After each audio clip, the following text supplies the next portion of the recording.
করব, আবার respected moms and sisters, আপনারা বাড়িতে যান, কারণ উম্মতের একটা বড় বিরাট বড় দিন প্রচারের ক্ষেত্রে, দিনের কাজ আঞ্জাম দেবার ক্ষেত্রে আমাদের নারী সমাজের একটা বিরাট বড় ভূমিকা নির্ভর করছে। কথা ঠিক না বল? মনে রাখবেন, আজকের যিনি নারী, আগামীকাল তিনি মা, তিনি একটা প্রজন্মের বিশ্ববিদ্যালয়। তিনি যদি রাস্তায় ওপেন টু অল ঘুরে বেড়ান, তিনি যদি তার লাইফের কোনো লক্ষ্য গোল কিছুই জানেন না, তিনি যদি ঘুরে বেড়ান, তাহলে পরবর্তী প্রজন্ম সালাহুদ্দিন আইয়ুবীকে পাবে না, পরবর্তী প্রজন্ম ঘটিয়ারি শরীফের পীর সাহেব পাবে না, পরবর্তী প্রজন্ম ফুরফুরা শরীফের আলা হযরত মুজাদ্দিদুজ্জামান পাবে না, পরবর্তী প্রজন্ম সুলতানে হিন্দ খাজা গরিবে নওয়াজ পাবে না, পরবর্তী প্রজন্ম বাগদাদের শাহেনশাহ আব্দুল কাদের জিলানীকে পাবে না, পরবর্তী প্রজন্ম বিশ্বাস করুন 12শত শতাব্দীর মুজাদ্দিদ আলফে সানি হুজুরকে আর খুঁজে পাবে না।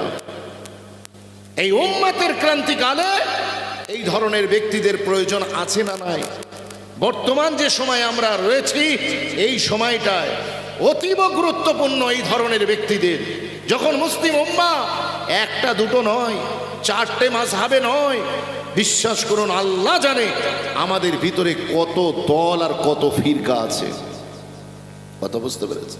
কত দল আর ফিরকা আছে। আমাদের এই মুসলমান যে ঘুমোচ্ছে তা নয়, বরং জেগে ঘুমাচ্ছে। সেই জন্য আজকে আমাদের শীতকালের ওয়াজ গরমে করলে হবে না, গরমের ওয়াজ শীতে চালালে চলবে না। আজকে মুসলমান, আপনি লক্ষ্য করে দেখুন, এই পুরো উম্মাহ একটা কোমার মধ্যে চলে গিয়েছে। এরা শুধুমাত্র যে ঘুমাচ্ছে তা নয়, বরং জেগে ঘুমাচ্ছে। সব জানার পরেও, কি নারী কি পুরুষ, তারপরেও সচেতনতা আসছে না, অ্যাওয়ারনেস আসছে না। আমি অনুরোধ করব, মা বোনেরা, আপনারা পর্দানাসীনা অবস্থায় আমাদের মাহফিলগুলো শুনুন, কারণ আপনি এই উম্মতের একটা বিরাট বড় কন্ট্রিবিউশন রেখেছে। মনে রাখবেন, এই পৃথিবীতে যা কিছু আছে, অর্ধেক তার করি আছে নর, অর্ধেক তার নারী। এই পৃথিবীতে মা বোনেদের গুরুত্ব, মা বোনেদের কন্ট্রিবিউশন কতটা একটু চিন্তা করে দেখেছেন? মনে রাখবেন, সেই মা বোনেদেরকে আমি বলবো, আপনারা একটু নিজেরা সংযত হন। আমি তো আপনাদের কাছে গিয়ে বলতে পারছি না, যুবক পুরুষদের কাছে গিয়ে বলতে পারবো, কিন্তু আপনাদের কাছে গিয়ে আমি বলতে পারবো না। আমার মাইকের আওয়াজ আমার সম্মানিতা, আমার ভালোবাসার যে সমস্ত বোনগুলোর কাছে পৌঁছাচ্ছে, আপনারা প্লিজ আপনাদের টেক ইউর সিট, আপনারা বাড়িতে বসুন। অযথা রাস্তায় ঘুরে এই মাহফিলের পবিত্রতা, এই মাহফিলের লুৎফ মজা এটা নষ্ট করবেন না। আল্লাহ আপনাদের সকলকে ইজ্জতের মাসনাদ দান করুন। বলেন আল্লাহুম্মা আমিন। একটু জোরে বলেন আল্লাহুম্মা আমিন। সম্মানিত উপস্থিতি, এমন একটা সময় আমাদের পূর্ব নারায়ণপুরের মানুষ নবী দিবস জলসা দেবে বলে ঠিক করলো। সময়টা বড় নাজুক, সময়টা বড় ভয়ঙ্কর, বড় মারাত্মক ডেঞ্জারাস একটা সিচুয়েশন চলছে সারা বিশ্ব জুড়ে, মুসলমানদের মধ্যে, নন মুসলিমদের ভিতরে, এবং স্পেশালি ভারতবর্ষের বুকে একটা কঠিন পরিস্থিতি চলছে। অত ঠিক বলছি না ভুল বলছি? আমি তো বলবো, যে কাজটা যে সময় করা দরকার সেই সময় করলে তবে তার মূল্যায়ন হয়। কথা ঠিক না বল? এই সময় আপনাদের দরকার ছিল যে আমরা একটা দিক নির্দেশনা পেতে চাই, আমরা কি করব। আর বিশেষ করে আমার যুবকদের, ইয়ং সোসাইটিকে আমি বলবো, যুবকদেরকে বলবো, তোমাদেরকে আমি ধন্যবাদ দিয়ে ছোট করব না, কংগ্রাচুলেট করে আমি ছোট করব না, তোমাদের জন্য দিল থেকে আল্লাহর কাছে দোয়া করব যে তোমরা একটা ঠিক সময় বেছে নিয়েছো, যে সময়টায় তোমাদের এই ধরনের প্রোগ্রামের বড় দরকার ছিল।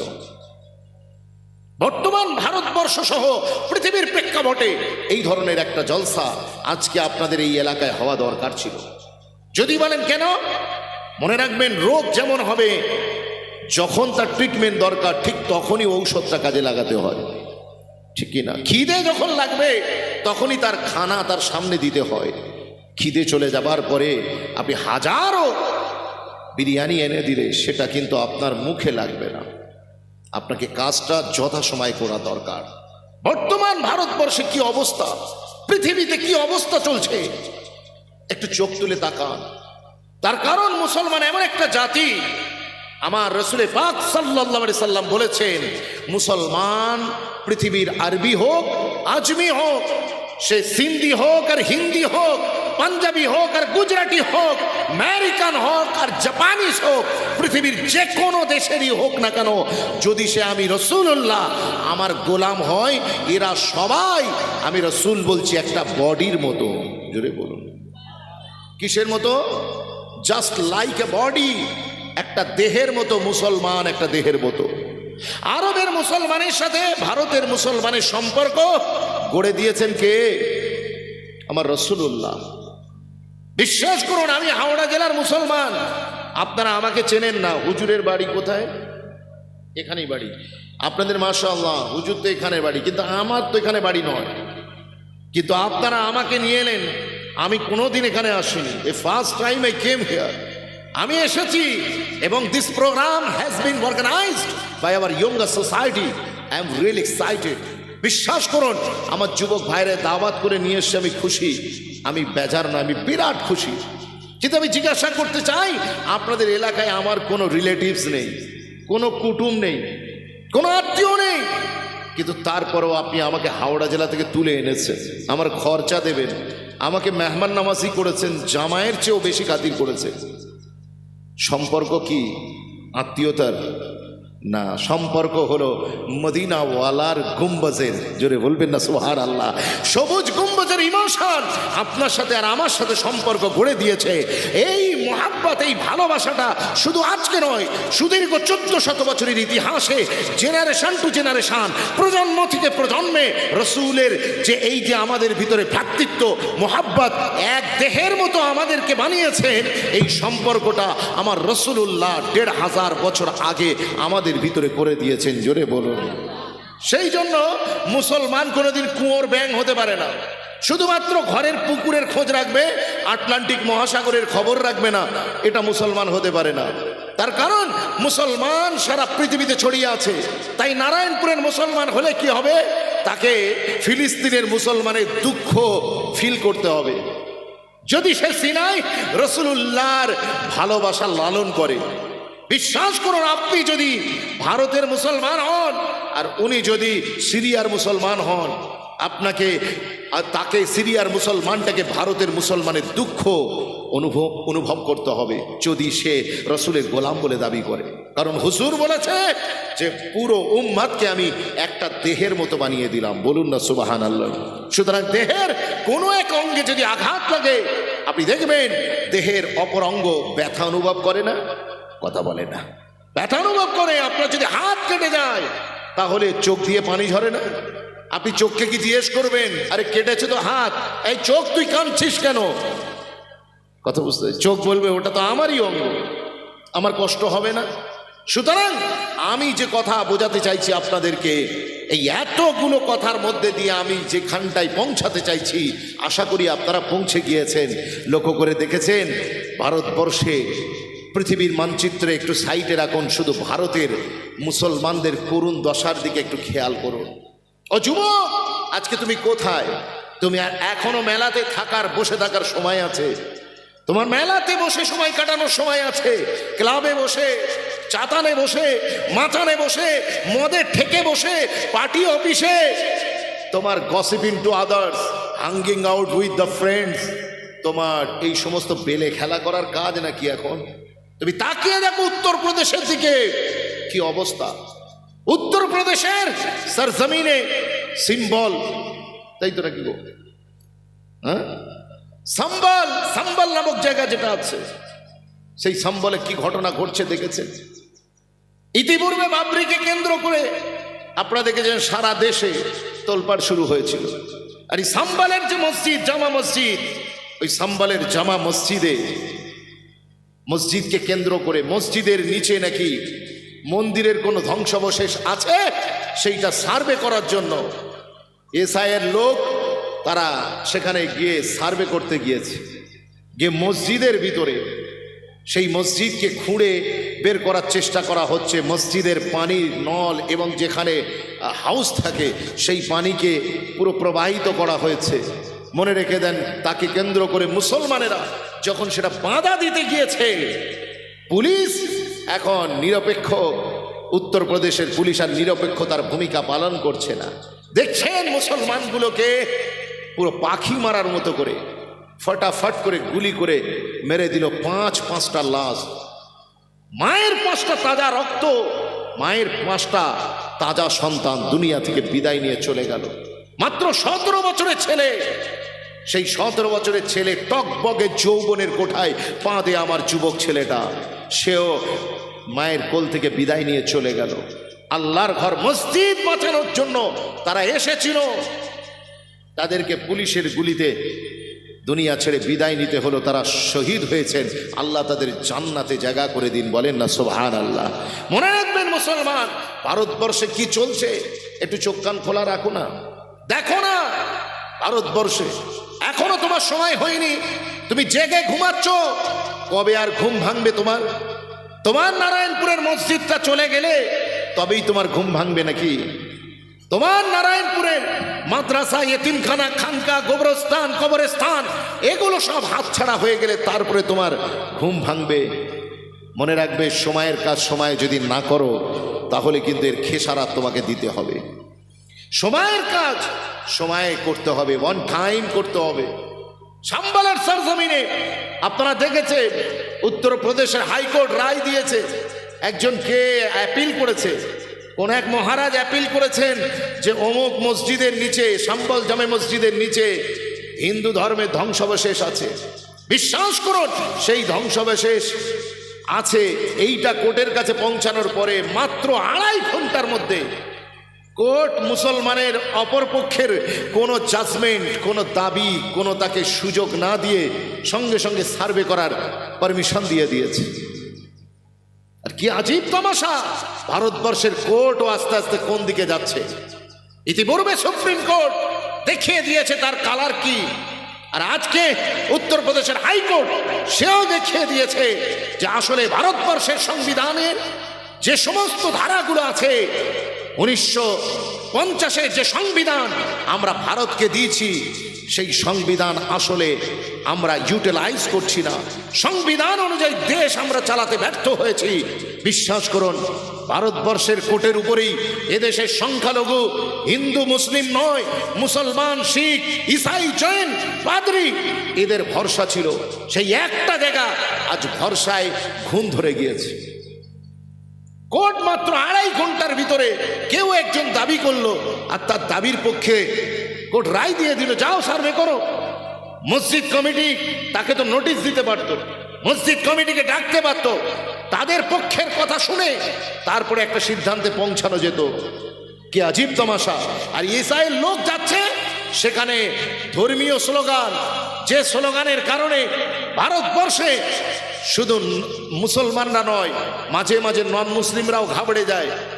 সেই ধর্মীয় নামের রাজনৈতিক স্লোগান, সেই স্লোগান দিতে দিতে যাচ্ছে। ইসরায়েল লোক, সে তো গভর্নমেন্টের লোক, সেখানে ধর্মীয় নারা কেন? প্রশ্ন করার কেউ নাই।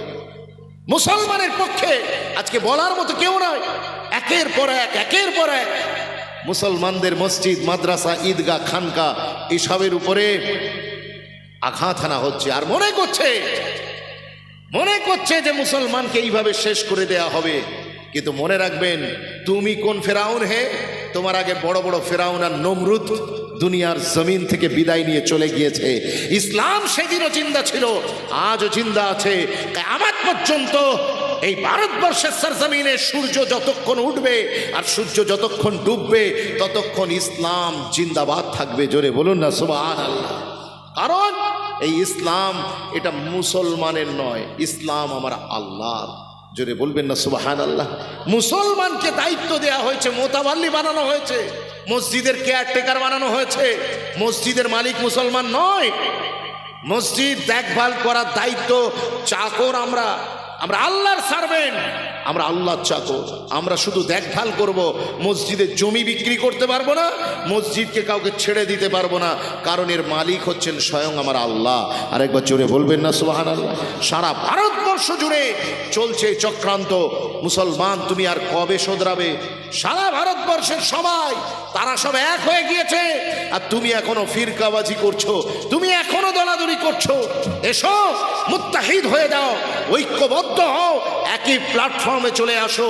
মনে রাখবে, দুনিয়া তোমাকে ততক্ষণ ভয় দেখাবে যতক্ষণ তুমি ভয় খেতে থাকবে। একবার তুমি সাহস করে উঠে দাঁড়াও, দেখবে যত শয়তান আর দুশ্চরিত্র, দুরাত্মা, প্রেতাত্মা ভারতের জমিনে আছে, তারা সব ভয়েতে পালাতে শুরু করবে। আমি অনুরোধ করব, এই ক্ষেত্রে আমার ইয়ং স্টারদেরকে, আমার যুবকদেরকে বলবো, যুবক তুমি একটু উঠে দাঁড়াও। Don't be hopeless. আশাহত হবার কোনো কারণ নেই। সাহস নিয়ে তুমি হিম্মতের সাথে উঠে দাঁড়াও। মনে রাখবে, অন্যায়ের বিরুদ্ধে প্রতিবাদ করা, অন্যায়ের বিরুদ্ধে দাঁড়িয়ে যাওয়া, এটা তো রাসূলুল্লাহর সাচ্চা গোলামের নিদর্শন। জোরে বলুন না সুবহানাল্লাহ। বিশ্বাস করুন, আপনি আপনার সম্পত্তির রক্ষণাবেক্ষণ করবেন না, ওরা সব নিয়ে নিচ্ছে। কথা বুঝতে পেরেছে? আমি অনুরোধ করব, আজকে যারা এখানে এসেছেন, কোন জায়গায় মুসলমানদেরকে কোণঠাসা করা যায়, একের পর এক তারা বিবৃতি, একের পর এক, বটেঙ্গে তো কাটেঙ্গে, এক হ্যায় তো সেব হ্যায়, কত নারা শুনবেন। তারপরে আমাদের ফাটাকেষ্ট মহাশয়, তিনিও আমাদের বিরুদ্ধে, আমাদের নাকি কেটে বঙ্গোপসাগরে ভাসিয়ে দেবে। যে মুসলমান এই ফাটাকেষ্টকে সুপারস্টার বানিয়েছে, ঘরে নুন নেই কিন্তু মিঠুনে সিনেমা দেখার জন্য বাপের পকেট থেকে পয়সা চুরি করে সিনেমা দেখে দেখে যে মিঠুনকে সুপারস্টার বানিয়েছে, মেগাস্টার বানিয়েছে, সেই মিঠুনও এখন আপনার বিরুদ্ধে বলা শুরু করেছে। কেন ইমাজিন, ভাবতে পারেন? মনে রাখবেন, আমি হাতে ধরে বলে যাই, মুসলমান এদেরকে ছাড়ো, এদেরকে ছাড়ো, এদেরকে সুপারস্টার বানিয়ে তোমার টাকা নিয়েই তোমার গোলা বারুদ কেনা হবে, তোমার বিরুদ্ধে লাগানো হবে, তোমার পয়সা নিয়ে তোমার বিরুদ্ধে ষড়যন্ত্র করা হবে। সেই জন্য তুমি যদি ভালো চাও, নিজের কওমের পিছনে খরচা করো। ভালো যদি চাও, নিজের ইনস্টিটিউশনের পিছনে খরচা করো।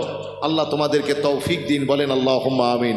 ভারতবর্ষে একটার পর একটা মসজিদ, অথচ মোহন ভাগবত 2 বছর আগে ঘোষণা করে দিয়েছে, জি আরএসএস এর প্রধান মোহন ভাগবত ঘোষণা করেছে, তার সমস্ত অনুগামীদেরকে বলেছেন যে ভারতবর্ষের সব মসজিদে শিবলিঙ্গ খোঁজার কোনো দরকার নেই। কথা বুঝতে পেরেছেন? আজকে তারপরেও তার অনুসারীরা, তার ভক্তরা ভারতবর্ষের প্রত্যেকটা মসজিদকে টার্গেট করছে। তাহলে কি আরএসএস এর প্রধানের কথা তার ভক্তরাও শোনে না? কি কথা ঠিক বলছি না ভুল বলছি? আমি হাতে ধরে বলছি, আজকে যারা এখানে এসেছেন, কি সম্প্রীতির কথা আপনাদেরকে বলবো। শুধুমাত্র মুসলমান ভারতবর্ষে এরাই নিরপেক্ষতার কথা বলে, বাকি তো আর কাউকে সাম্প্রদায়িক সম্প্রীতির কথা বলতে দেখা যায় না। মনে রাখবেন মুসলমান, তাহলে কি আর কেউ শান্তি চায় না? মনে রাখবেন, ঘর যদি পড়ে, শুধু মুসলমানের ঘর পুড়বে না, সেই আগুন, যে আগুন আপনি জ্বালিয়েছেন মুসলমানের ঘর পোড়াবেন বলে, ওই আগুন কিন্তু সংক্রামক হয়ে আপনার ঘর পুড়িয়ে ছাড়বে। কথা ঠিক বলছি না ভুল বলছি? কারণ আমাদের এখানে শুধু আমাদের ঘরের ছাদ নেই, আপনারও ছাদ আছে। ডক্টর রাহাত ইন্দোরি বলেছিলেন, জি এখানে শুধু আমাদের ঘরের ছাদ নেই, বরং তোমাদেরও কি আছে? ছাদ আছে।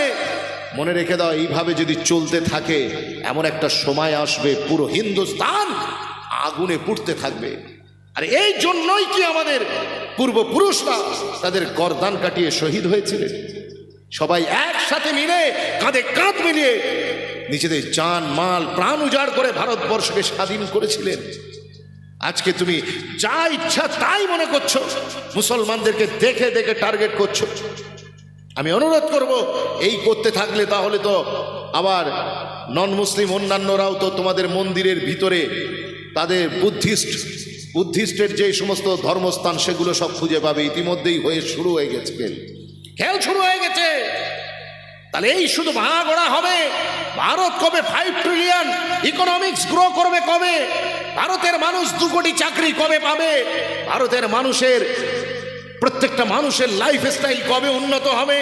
ভারতের মানুষের অ্যাকাউন্টে কবে লাখ লাখ টাকা জমা পড়বে? ভারতের মানুষ কবে তাদের স্মার্ট সিটি, স্বপ্নের স্মার্ট সিটি দেখবে? এই তো হয়ে গেল 10 বছর। হয়ে গেল, পার হয়ে গেল 10 বছর। এই করে করে তুমি ভারতবর্ষকে কোথায় নিয়ে যাচ্ছ? বাংলাদেশের চেয়েও আমরা অর্থনীতিতে আমার দেশ সোনার ভারত নিচের দিকে যাচ্ছে। মনে রাখবেন মুসলমান, লজ্জার একটা সীমা থাকে।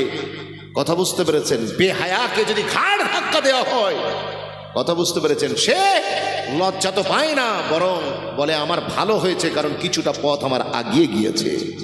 এই বেহায়া নির্লজ্জ সরকার, এর কোনো সম্মান আছে? যার একটা কান কাটা সে গ্রামের পাশ দিয়ে যায়, আর যার দুকান কাটা সে রাস্তার মধ্যে কান দিয়ে যায়। এই গভর্নমেন্টের দুটো কান কেটে গিয়েছে, একটাই দরকার, যেন তেন প্রকারে হিন্দুস্তানের ক্ষমতায় টিকে থাকতে হবে। আমার হিন্দু ভাইরা যত দ্রুত, আমার সম্মানিত হিন্দু ভাইরা যত দ্রুত এই সরকারের এই নোংরা ঘৃণ্য রাজনৈতিক চক্রান্ত বুঝতে পারবে, তত তাড়াতাড়ি দেশের মঙ্গল হবে। মুসলমান তো ফার্স্ট ডে থেকেই বুঝে গিয়েছে, first impression is the last impression. মুসলমান অতটা বোকা ভাবুনি, মুসলমান বহু আগে থেকেই বুঝে গিয়েছে দৌড় কদ্দূর। কথা বুঝতে পেরেছেন? তড়ি পারে দৌড় কদ্দূর মুসলমান বুঝে গিয়েছে। এখন বোঝার এডুকেটেড ফ্যামিলি আপনারা, এডুকেটেড মানুষ আপনারা, বোঝা দরকার আপনাদেরকে। আপনি কি চান? ছেলের শিক্ষা দীক্ষা চান, ওয়েল স্টাবলিশমেন্ট, একটা জব চান, জি ছেলেদের ফিউচার চান, নাই দাঙ্গা হাঙ্গামা চান? কোনটা চান? ভারতের 70% নন মুসলিম, আপনারা ডিসাইড করুন। বিশ্বাস করুন, এইভাবে চলতে পারে না, এই অরাজকতা চলতে পারে না। যুগের পর যুগ ধরে কোর্টেতে কত গরিব মানুষ চোখের পানি ফেলছে, বিলকিস মানুষ তার রায় পাচ্ছে না। মনে রাখবেন, কত অসহায় মানুষ তারা কোর্টে গিয়ে হাঁপিয়ে যাচ্ছে, তাদের রায় বেরোচ্ছে না। আর মাত্র 2 ঘন্টার ভিতরে, আপিলে 2 ঘন্টার ভিতরে তুমি সার্ভে করার রায় দিয়ে দিলে। আজীব তামাশা, বিচার ব্যবস্থাকে কলঙ্কিত করার পরিকল্পনা চলছে। আমি অনুরোধ করব, আপনারা যারা এখানে এসেছেন একটু বোঝার চেষ্টা করুন। লোক মনে করছে এইভাবে মনে হয় ইসলামকে দমিয়ে দেয়া যাবে। এ লস্কর ভি তুমারা, এ সরদার ভি তুমারা, लश्कर भी तुम्हारा, सरदार भी तुम्हारा, तुम झूठ को सच लिख दो। ये अखबार भी तुम्हारा, खून मजलूम ज्यादा दिन नहीं रहने वाला, इस जुल्म का दौर ज्यादा दिन नहीं रहने वाला। इन अंधेरों का जिगर चीर कर एक नूर आएगा। अगर तुम फिराउन हो तो मूसा भी जरूर आएगा। জোরে বলুন না সুবহানাল্লাহ। তোমরা মনে করছো যে এই অন্ধকার চিরকাল থেকে যাবে? মনে রাখবে, অন্ধকারে সবচেয়ে বেশি প্রবলেম, সবচেয়ে বেশি আনন্দ হয় শিয়াল কুকুরদের। কথা ঠিক বলছি না ভুল বলছি? কিন্তু মনে রাখবেন, তাদের আনন্দের কারণে সূর্য ওঠা বন্ধ হয় না, দিনের আলো ঠিক ফুটে ওঠে। মনে রাখবেন, খুব দ্রুত এই অন্ধকার কাটিয়ে আরও একটা নূর আসবে, যে নূরে শুধু ভারতবর্ষ নয় সারা পৃথিবী আলোকিত হবে। জোরে বলুন না সুবহানাল্লাহ। আর আল্লাহ দাবি, ওয়াল্লাযী আরসালা রাসূলাহু বিল হুদা ওয়া দীনিল হক লিইয়ুযহিরাহু আলা দ্বীনি কুল্লি ওয়ালাউ কারিহাল মুশরিকুন। আল্লাহ বলছেন, আমি আমার রাসূলকে দুনিয়ায় পাঠিয়েছি আমার দ্বীন ইসলাম দিয়ে, হক দিয়ে। আর মনে রাখবে, এই হক কিয়ামত পর্যন্ত সমস্ত দ্বীনের উপরে গালিব হয়ে থাকবে। আর একবার জোরে বলুন না সুবহানাল্লাহ। আল্লাহ অন্য জায়গায় বলেছেন, কাতাবাল্লাহু লা আগলিবান্না আনা ওয়া রুসুলি। আল্লাহ বলছেন, দুনিয়া লিখে নাও, চ্যালেঞ্জ দিয়েছেন আল্লাহ, লিখে নাও যে আমি আল্লাহ এবং আমার রসুলগণ চিরকাল জিততেই থাকবো, জিততেই থাকবো। জোরে বলুন, আমি এবং আমার নবীরা এরা জিততেই থাকবে। বাকি সবাই যারা বিরোধিতা করবে তারা সব কিন্তু ম্যাচের হারের ট্রফি নিয়ে বাড়ি যাবে। আসুন, আজকে আমরা যারা এসেছি, বিশেষত আজকের জলসার অর্গানাইজার যারা, তারা ইয়ং এবং এখানে যারা রয়েছেন, আমার মুরব্বী বাবাজিদেরকে নসিহাত করার মতো কোনো যোগ্যতা আমার নাই। আমি আমার যুবকদেরকে কিছু অ্যাড্রেস করতে চাই। মুরব্বীরা সব কথা মনে থাকে না, ভুলে যায়, তাই আপনারা একটু রিমাইন্ড করে নেবেন। ভারতবর্ষের অবস্থা যা কন্ডিশন আপনি দেখলেন, আজকের আমাদের যুবকদের কোথায় খুঁজে পাওয়া যায়? এদেরকে মেহফিলে খুঁজে পাবেন না, মসজিদে পাবেন না, দ্বীনের কোনো কাজে পাবেন না, সোশ্যাল ওয়ার্কে আপনি খুঁজে পাবেন না। আজকের মুসলিম যুবক, তোমার কি হয়ে গেল? অথচ তুমি তো 1250 বছর এ পৃথিবীর 3 মহাদেশকে রাজত্ব করেছো। তোমার রাজত্বে সূর্য উঠতো, তোমার রাজত্বে সূর্য ডুবতো। সূর্য ওঠার আগে তোমাকে জিজ্ঞাসা করতো, can I rise here today? তুমি যদি অনুমতি দিতে তাহলে সূর্য আকাশে উদিত হতো, আর তুমি অনুমতি না দিলে সূর্যের ওঠার ক্ষমতা ছিল না। তুমি একবার পিছনে তো তাকাও, তোমার অতীত দেখো, পাস্ট গ্লোরি দেখো, তুমি কেমন ছিলে। তোমার সারা পৃথিবী জোড়া নাম ছিল, সুনাম ছিল, তুমি সারা পৃথিবীর প্রত্যেকটা ক্ষেত্রে তোমার অবদান ছিল। কি অর্থনীতি, কি সমাজনীতি, কি রাষ্ট্রনীতি, কি ইকোনমিক্স, কি সোশ্যাল ওয়ার্ক, কোন জায়গায় তুমি যাবে, কি এডুকেশন ফিল্ড, তুমি পৃথিবীর প্রত্যেকটা ক্ষেত্রে তুমি অবদান রেখে এসেছো। মুসলমান মনে রেখে দেন, পৃথিবীর শিক্ষা জগতের প্রথম বিপ্লব ঘটিয়েছিলেন। আজকে যে আমাদের ইউনিভার্সিটি যিনি পৃথিবীর বুকে প্রথম স্থাপন করেছিলেন, তিনি একজন পুরুষ নন, তিনি একজন নারী, আবার তিনি নন মুসলিম নারী নন, তিনি আপনার জাতির একজন সুযোগ্য কন্যা, তিনি একজন মুসলিম তিউনেশিয়ান আরাবিয়ান নারী। বলুন না সুবহানাল্লাহ। তার নাম ফাতেমা আল ফিহরি। তিনি মরক্কোর ফেজে প্রথম বিশ্ববিদ্যালয়, the first university, first educational institution for providing the degrees in this world. এই পৃথিবীতে ডিগ্রি প্রদানের জন্য প্রথম যে বিশ্ববিদ্যালয় স্থাপিত হয়, সেটা একটা মুসলিম নারী প্রথমে স্থাপন করেছিলেন। তার শিক্ষা জগতে তোমার অবদান দেখো, তোমার অবদান দেখো। বিশ্বাস করুন, আজকে আমরা সার্জারি করে বেড়াচ্ছি না, আমাদের সার্জারি কিছু হয়ে গেলেই আমাদেরকে আইসিইউতে নিয়ে যাওয়া হয়, আমাদের ওটিতে নিয়ে যাওয়া হয়, সেখানে আমাদের সার্জেনরা আমাদের সার্জারি করে থাকে। কিন্তু মনে রাখবেন, আজকে সার্জেনদের যে টেবিল আছে, অপারেশনের টেবিল, তাই সেখানে যে ইনস্ট্রুমেন্টগুলো পড়ে থাকে, এই ইনস্ট্রুমেন্টগুলোর কনসেপ্ট কে দিয়েছিলেন? পৃথিবীর বুকে যিনি সর্বপ্রথম এই ইনস্ট্রুমেন্ট অবদান রেখেছিলেন, 200 উপরে সার্জিক্যাল ইনস্ট্রুমেন্ট যিনি আবিষ্কার করে পৃথিবীর বুকে প্রথম সার্জিক্যাল একটা কম্প্যাক্ট, একটা পরিপূর্ণ একটা চিত্র, একটা আইডিয়া দিয়েছিলেন, তিনি অন্য কেউ নন, তিনি নন মুসলিম নন, তিনি একজন মুসলমান, তিনি হলেন ডক্টর আজ-জাহরাবি। বলুন না সুবহানাল্লাহ। ডক্টর আজ-জাহরাবি, তিনি 200 উপরে সার্জিক্যাল ইনস্ট্রুমেন্ট দিয়েছেন। তার ওটিতে যে ইনস্ট্রুমেন্টগুলো ছিল, আজকের আধুনিক বিজ্ঞানের যুগে, চিকিৎসা বিজ্ঞানের যুগে, এই সমস্ত ওটিটা নিয়ে তার কাছে নিয়ে গেলে এটা মনে হবে একেবারে অতি শিশু। তিনি 200 সার্জিক্যাল ইনস্ট্রুমেন্ট আবিষ্কার করে দুনিয়াকে চমকে দিয়েছিলেন। মুসলমান, তুমি কোন জায়গায় অবদান রাখোনি?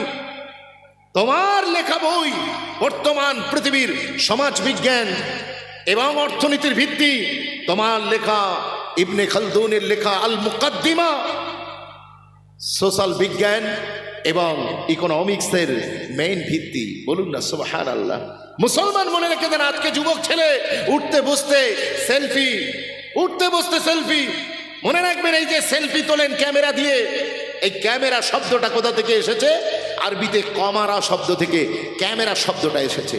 মনে রাখবেন মুসলমান, যিনি সর্বপ্রথম এই ক্যামেরা, আপনার হাতে যে ক্যামেরা, আমাদের এই মিডিয়া পার্সনরা, আমার ভাইয়েরা, প্রিয় ভাইয়েরা, যারা এই প্রোগ্রামগুলোকে ক্যাপচার করছে এবং সারা বিশ্বে বাঙালিদের কাছে পৌঁছাচ্ছে, এরা যে ক্যামেরাগুলো ব্যবহার করছে, এর যে মূলনীতি, এর যে কাঠামো যিনি তৈরি করে দিয়েছিলেন, তিনি কোনো নন মুসলিম নন, তিনি হলেন আমার মুসলমান চাঁদ ভাই, যার নাম হলো হযরত ইবনুল হাইসাম। জোরে বলুন, আরো জোরে বলুন না সুবহানাল্লাহ। তাহলে মুসলমান লক্ষ্য করে দেখুন, প্রত্যেকটা জায়গায় আপনার কন্ট্রিবিউশন রয়েছে। আপনি যাবেন কোথায়? এই সারা পৃথিবীতে আজকে মানুষ অ্যাডভেঞ্চার হতে চায়, আজকে মানুষ বড় রোম্যান্টিক, মানুষ এনজয় করতে চায়, পৃথিবী ভ্রমণ করতে চায়।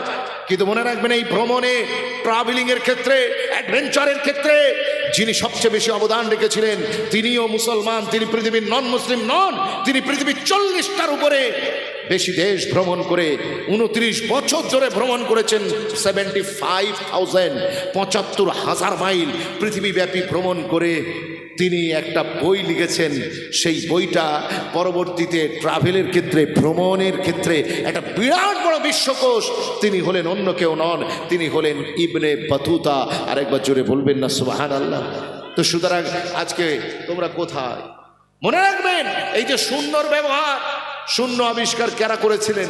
এ তো হযরতে মুসলমানের আবিষ্কার। তাহলে দেখা যাচ্ছে চিকিৎসা থেকে স্বাস্থ্য, শিক্ষা থেকে আর আপনার সমস্ত টেকনোলজির ক্ষেত্রে আপনি দেখুন না মুসলমানরা কত আগিয়েছিল। সারা পৃথিবীতে এমন একটা সময় ছিল তুমি বাঘকে নাচাতে আর হাতির পিঠে বসে মাঝে মাঝে তাকেও হাতিকে বসাতে। আর আজকে দুনিয়াতে যুবক তোমার মাকাম কোন লেভেলে, তুমি কোন জায়গায় নেমে গিয়েছো, যেখানে যাচ্ছ সেইখানেই তোমার কোনো দাঁড়াবার কোনো স্পেস নাই। আজ জলসা তোমাকে একটা দিক নির্দেশনা দেবে যে তুমি কি করবে। আমি আমাদের যুবক ভাইদের জীবন থেকে কয়েকটা প্রবলেমসকে আমি সামনে রেখে আমি আমার আলোচনাটা রাখার চেষ্টা করব। আল্লাহ যদি আমাকে তৌফিক ভিক্ষা দেন, বলেন আল্লাহুম্মা আমিন, বলেন আল্লাহুম্মা আমিন। আপনাদের কষ্ট হচ্ছে না তো? আসেন আমি আপনাদের খিদমতে আলোচনা করব। আমার কিন্তু মূল থিম আমার যুবকদেরকে নিয়ে, যুবক আর যুবতীদেরকে নিয়ে আমার মূল থিম। কারণ এরাই হচ্ছে আমার সমাজের মূল স্পিরিট। এদেরকে যদি শোধরানো যায়, এদেরকে যদি বাসায় ফিরিয়ে আনা যায়, এদেরকে যদি গাছের ছায়ায় নিয়ে আসা যায়, এদেরকে যদি সন্ধ্যা হলে ঘরে ফেরানো যায়, তাহলে বিশ্বাস করুন এই সমাজ শোধরাতে বেশি টাইম লাগবে না। আমি যুবকদেরকে অ্যাড্রেস করতে চাই কিছু কথা দিয়ে। তার আগে আপনারা সবাই একটু মহাব্বতে দরুদ শরীফ আল্লাহুম্মা সাল্লি আলা ওয়ালা আলে সাইয়্যিদিনা। মুসলমান মনে রেখে দেন, ভারতবর্ষের মুসলমান, নারায়ণপুরের মুসলমান সহ বেশ কিছু আমার মুসলিম ভাইদের বেশ সমস্যা রয়েছে। কিছু সমস্যা মারাত্মক আকার, বেশিরভাগ যুবকের ভিতরে। Some major problems in our younger societies. কিছু যুবক ছেলেদের ভিতরে সমস্যা। এক নম্বর প্রথম সমস্যা আমার যুবকদের ভিতরে এখন যেটা, যার কারণে যুবকরা হীনমন্যতায় ভোগে, সেটা হচ্ছে বেকারত্ব। কি কথা বলেন? বেকারত্ব একটা যুবকের জীবনে সবচেয়ে বড় অভিশাপ। সেটা হচ্ছে জবলেস। জবলেস, হাতে কোনো কাজ নেই, হাতে কোনো পয়সা নেই। একটা যুবকের হাতে যদি পয়সা না থাকে, মনে রাখবেন ওই যুবককে খারাপ পথে নিয়ে যেতে 1 সেকেন্ডও সময় লাগবে না। একটা যুবক যদি বেকার হয়, তাকে দিয়ে বোম বাঁধাতে 1 সেকেন্ডও সময় লাগবে না। তাকে দিয়ে একটা নিরীহ মানুষকে বন্দুকের নলের সামনে গুলি করে মেরে দেওয়া একটু সময় লাগবে না। আমার মুসলিম যুবকদের ভিতরে সবচেয়ে বড় সমস্যা হচ্ছে জবলেস। এর যেমন সবচেয়ে বড় দায়ী আমাদের গভর্নমেন্টগুলো, একই সাথে আমরা যুবকরা নিজেরাও দায়ী। আমাদের ছেলেদের অনেকে শিক্ষিত হয়েছে, তারা গ্রাজুয়েট, মাস্টার্স, কিন্তু তাদের বক্তব্য যে আমি সরকারি চাকরি না পেলে আমি কোনো কাজ করব না। কথা বুঝতে পারছেন? সরকারি চাকরির পিছনে ছুটতে ছুটতে বয়স পার হয়ে গিয়েছে। কথা বুঝতে পেরেছে? আমি যুবককে বলবো, গভর্নমেন্ট আগে তো চাকরির পার্সেন্টেজ অনেক ভালো ছিল, এখন তো 2-এর থেকেও নিচে এসে নেমে গিয়েছে। মুসলমান চাকরিজীবী দূরবীন দিয়ে খুঁজতে হবে। কথা বুঝতে পেরেছে? আমি আমার যুবকদের বলবো, তুমি যদি শিক্ষিত হও তাহলে তুমি শুধু চাকরির পিছনে ছোটার দরকার নেই। চাকরির পিছনে ছোটার দরকার নেই। তুমি যে ছোট কাজটা পাচ্ছ, যদি ওটা হালাল কাজ হয়, লেগে পড়ো। অনেকের আবার একটু সমস্যা আছে, ছোটখাটো কাজ করতে চায় না। কিন্তু আমার ইসলামের মেজাজ হচ্ছে never underestimate any job, is it big or small. কোনো কাজকে আপনি ছোট মনে করবেন না, এটা বড় হোক কিংবা ছোট হোক, যদি কাজটা হালাল হয়, ডু ইট রাইট নাও। এক্ষুনি করা শুরু করে দিন, এক্ষুনি করা শুরু করে দিন। ও যুবক ছেলে, তোমার বেকার থাকার থেকে অল্প পয়সার কাজ করা অনেক ভালো নয়? এই জোরে বলেন, ভালো নয়? অনেক যুবক মুসলিমদের ভিতরে রয়েছে যারা বেকার থাকার কারণে, আমাদের কিছু দুশ্চরিত্রের লিডার ওই সমস্ত বেকার যুবকগুলোকে হাতের পুতুল বানিয়ে রেখেছে। ইলেকশন এলে তাদের হাতে বোম বন্দুক গুলি ধরিয়ে দেয়, দিয়ে আরেক মুসলমানের ঘরের উপরে, জানের উপরে, পরিবারের উপরে হামলা করতে বলে। এটা কিসের জন্য হচ্ছে? ওই যুবক কি জানে না যে আমি কি করতে চলেছি? কিন্তু মনে রাখবেন, যুবকের মাথা কাজ করে না, তার কারণ হচ্ছে তার পকেটে পয়সা নাই, সে বেকার। আমি যুবকদেরকে বলবো, তুমি রাসূলুল্লাহর গোলাম, আল্লাহ তোমাকে দুটো হাত দিয়েছে, আল্লাহ তোমাকে চোখ দিয়েছে, আল্লাহ তোমাকে ক্ষমতা দিয়েছে, তুমি হালাল রোজগারে লেগে যাও। মনে রাখবে যে কোনো ছোট কাজ হতে পারে, সেটা টোটো চালানো হতে পারে, চাষাবাদ করা হতে পারে, কোনো আপনার এনি হাও যে কোনো কাজ আপনি করতে পারেন, হালাল কাজ করুন। বিশ্বাস করুন আমার নবী পাক কি জানিয়েছেন জানেন? শুনলে কলিজায় ঠান পড়ে যাবে। আমার নবী পাক বলেছেন, ও দুনিয়ার মানুষ, ও দুনিয়ার মুসলমানেরা শোনো, আমি রাসূল বলছি তোমরা যে যেমন পারবে তেমন কাজ করবে। নওজোয়ান তরুণেরা, আল্লাহ নবী আপনাকে আমাকে ব্যবসা করার নির্দেশ দিয়েছেন, বলেছেন তোমরা ব্যবসা করবে। মনে রেখে দাও, রিস্কের 10 ভাগের 9 ভাগ আল্লাহ পাক ব্যবসার মধ্যে রেখে দিয়েছে। তোমরা ব্যবসা করো, যদি সম্ভব হয় তোমরা হালাল রোজগারে বেরিয়ে পড়ো, ব্যবসা করো। সেটা সবজির ব্যবসা হতে পারে, ও রিয়েল এস্টেটের ব্যবসা আপনাকে কে করতে বলেছে? অত পুঁজি আছে নাকি দড়ি আপনার? আপনি গাড়ির শোরুম দিতে কে বলেছে? আপনি আপনার ছোট মতো একটা দোকান দেন না, দোকান দেন ছোট, মুদিখানা ভুসিমালের দোকান, একটা গন্টি, আপনার যেমন হবে আপনি ব্যবসা করুন। আর মুসলমানের উন্নতি অগ্রগতি আমার রসুলের ঘোষণা অনুযায়ী ব্যবসার উপরে দাঁড়িয়ে আছে। আজ আমরা বেশিরভাগ সব চাকরির উপরে নির্ভরশীল হয়ে গিয়েছি, ফলে আমাদের আল্লাহর উপরে ইয়াকিন আর বিশ্বাস উঠে গিয়েছে। আমার নবী পাক বলেছেন, হযরতে সাহাবী আমর ইবনুল আস রাদিয়াল্লাহু তাআলা আনহুকে বলেছেন, আমি তোমাকে সম্পদ উপার্জনের উপদেশ দিচ্ছি ব্যবসার মাধ্যমে, কারণ নেক লোকের হাতে পয়সা থাকা ভালো, ওই পয়সা দিয়ে সে আত্মীয়তার হক আদায় দেবে। আর একবার জোরে বলবেন না সুবহানাল্লাহ?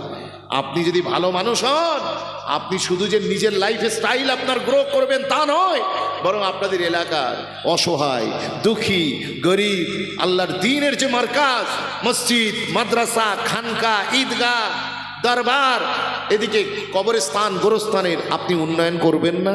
এই জোরে বলেন করবেন না? জি, আল্লাহ আপনাকে হালাল মাল দিয়েছে। আজ মুসলমান বেশিরভাগ যুবক বেকার হয়ে পড়ে আছে। ও যুবক, এই বেকারত্ব তোমাকে ঘোচাতে হবে, বেকারত্ব ঘোচাতে হবে। আমার নবী পাক সাল্লাল্লাহু আলাইহি ওয়াসাল্লাম তোমাদেরকে, আমার নবী পাক ঘোষণা করেছেন, আল কাসিবু হাবিবুল্লাহ, আমি রাসূলুল্লাহ আল্লাহর হাবিব। এবং যারা হাত দিয়ে মেহনত করে কামাই করবে তাদেরকেও আমার নবী বলেছে ওরাও আল্লাহর হাবিব। আর একবার জোরে বলবেন না সুবহানাল্লাহ? ও যুবক, অলস্য ছাড়ো, কুড়েমি ছাড়ো, ছেড়ে কাজে নামো, কাজে নামো। তুমি কান্নাকাটি করছো যে আমাকে কেউ মেয়ে দেয় না, আমার বিয়ে হয় না। তুমি একটা নারীকে তোমার বাড়ি নিয়ে আসবে, তার জন্য তোমাকে ইন্তজাম করতে হবে না? মেহমান কো বুলানা হ্যায় তো ঘর কো সাফাই করনা জরুরি হ্যায়। আপনার তার জন্য ঘর বানাতে হবে, তার মাথার উপরে ছায়া হয়ে দাঁড়াতে হবে। কারণ ইসলাম নারীর উপরে ভরণ পোষণের দায়িত্ব দেয়নি যে কখন ভান্ডারের টাকা ঢুকবে নারীর অ্যাকাউন্টে, সেই টাকা দিয়ে নারী সংসার চালাবে। এই জিম্মেদারি আল্লাহ নারীর উপর দেননি, বরং আমার আল্লাহ ঘোষণা করেছেন, আর রিজালু কাওয়ামুনা আলান নিসা। আমার আল্লাহ পাক জানিয়েছেন যে ও দুনিয়ার মানুষ শোনো, আমি আল্লাহ পুরুষদের কাঁধেতেই আমি নারীদের অভিভাবকত্ব দিয়েছি। আর একবার জোরে বলবেন না সুবহানাল্লাহ? আমি অনুরোধ করছি, ও যুবক ছেলে, তুমি বিয়ে করার জন্য খুব আনন্দ লাপাচ্ছ, কিন্তু তোমার কোনো রোজগার নেই, তোমাকে কে দেবে মেয়ে? কে তোমাকে মেয়ে দেবে? বেকার জবলেস যুবককে কেউ মেয়ে দেবে না। তুমি মেহনত করো, মেহনতে নেমে যাও। প্রত্যেকটা নবী আলাইহিসসালাতু ওয়াসসালামদের লাইফ হিস্ট্রি আপনি দেখেন, প্রত্যেকটা নবী ছিলেন মেহনতি। ছোট্টবেলা থেকে তারা তাদের কাজ করেছেন, মেহনত করেছেন, হাত দিয়ে কামাই করেছেন। আমরা সেই নবী পাক সাল্লাল্লাহু আলাইহি সাল্লামের আদর্শগুলো যদি সামনে নিয়ে চলি, ইনশাআল্লাহ আমার আল্লাহ আমাদের বেকারত্ব ঘুচিয়ে দেবেন। আর একবার জোরে বলা যাবে না সুবহানাল্লাহ?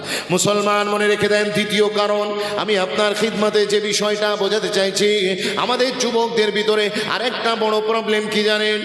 ও নওজোয়ান তরুণেরা, আজ যুবক যুবতীদের ভিতরে সব থেকে বড় সমস্যা হচ্ছে এদের ভিতরে ফ্রি মিক্সিং চালু হয়ে গিয়েছে। ফ্রি মিক্সিং বোঝেন? অবাধ মেলামেশা। এই যে একদিকে জলসা আর একদিকে মেলা, ওইখানে ফ্রি মিক্সিং চলছে। থামস আপের বোতলে মদ বিক্রি হচ্ছে, কথা বলে না। জি, মনে রেখে দেন, দুধের প্যাকেটে তাড়ি আসছে, গাঁজা আসছে। আমাদের যুবক আর যুবতী ফ্রি মিক্সিং, এটা নন মুসলিমদের কালচার, এটা আপনার কালচার নয়। কিন্তু আজকে আমাদের যুবক আর যুবতীদের ভিতরে সবচেয়ে মেজর যে চ্যালেঞ্জেস, সেটা হলো এরা বিফোর ম্যারেজ হারাম রিলেশনশিপ। কথা ঠিক বলছি না ভুল বলছি? প্রত্যেকটা নারী আর প্রত্যেকটা পুরুষ, যুবক আর যুবতী, এরা দুনিয়ারও ক্ষতি, আখেরাতেরও ক্ষতি, দুই জায়গাতেই ক্ষতি করছে।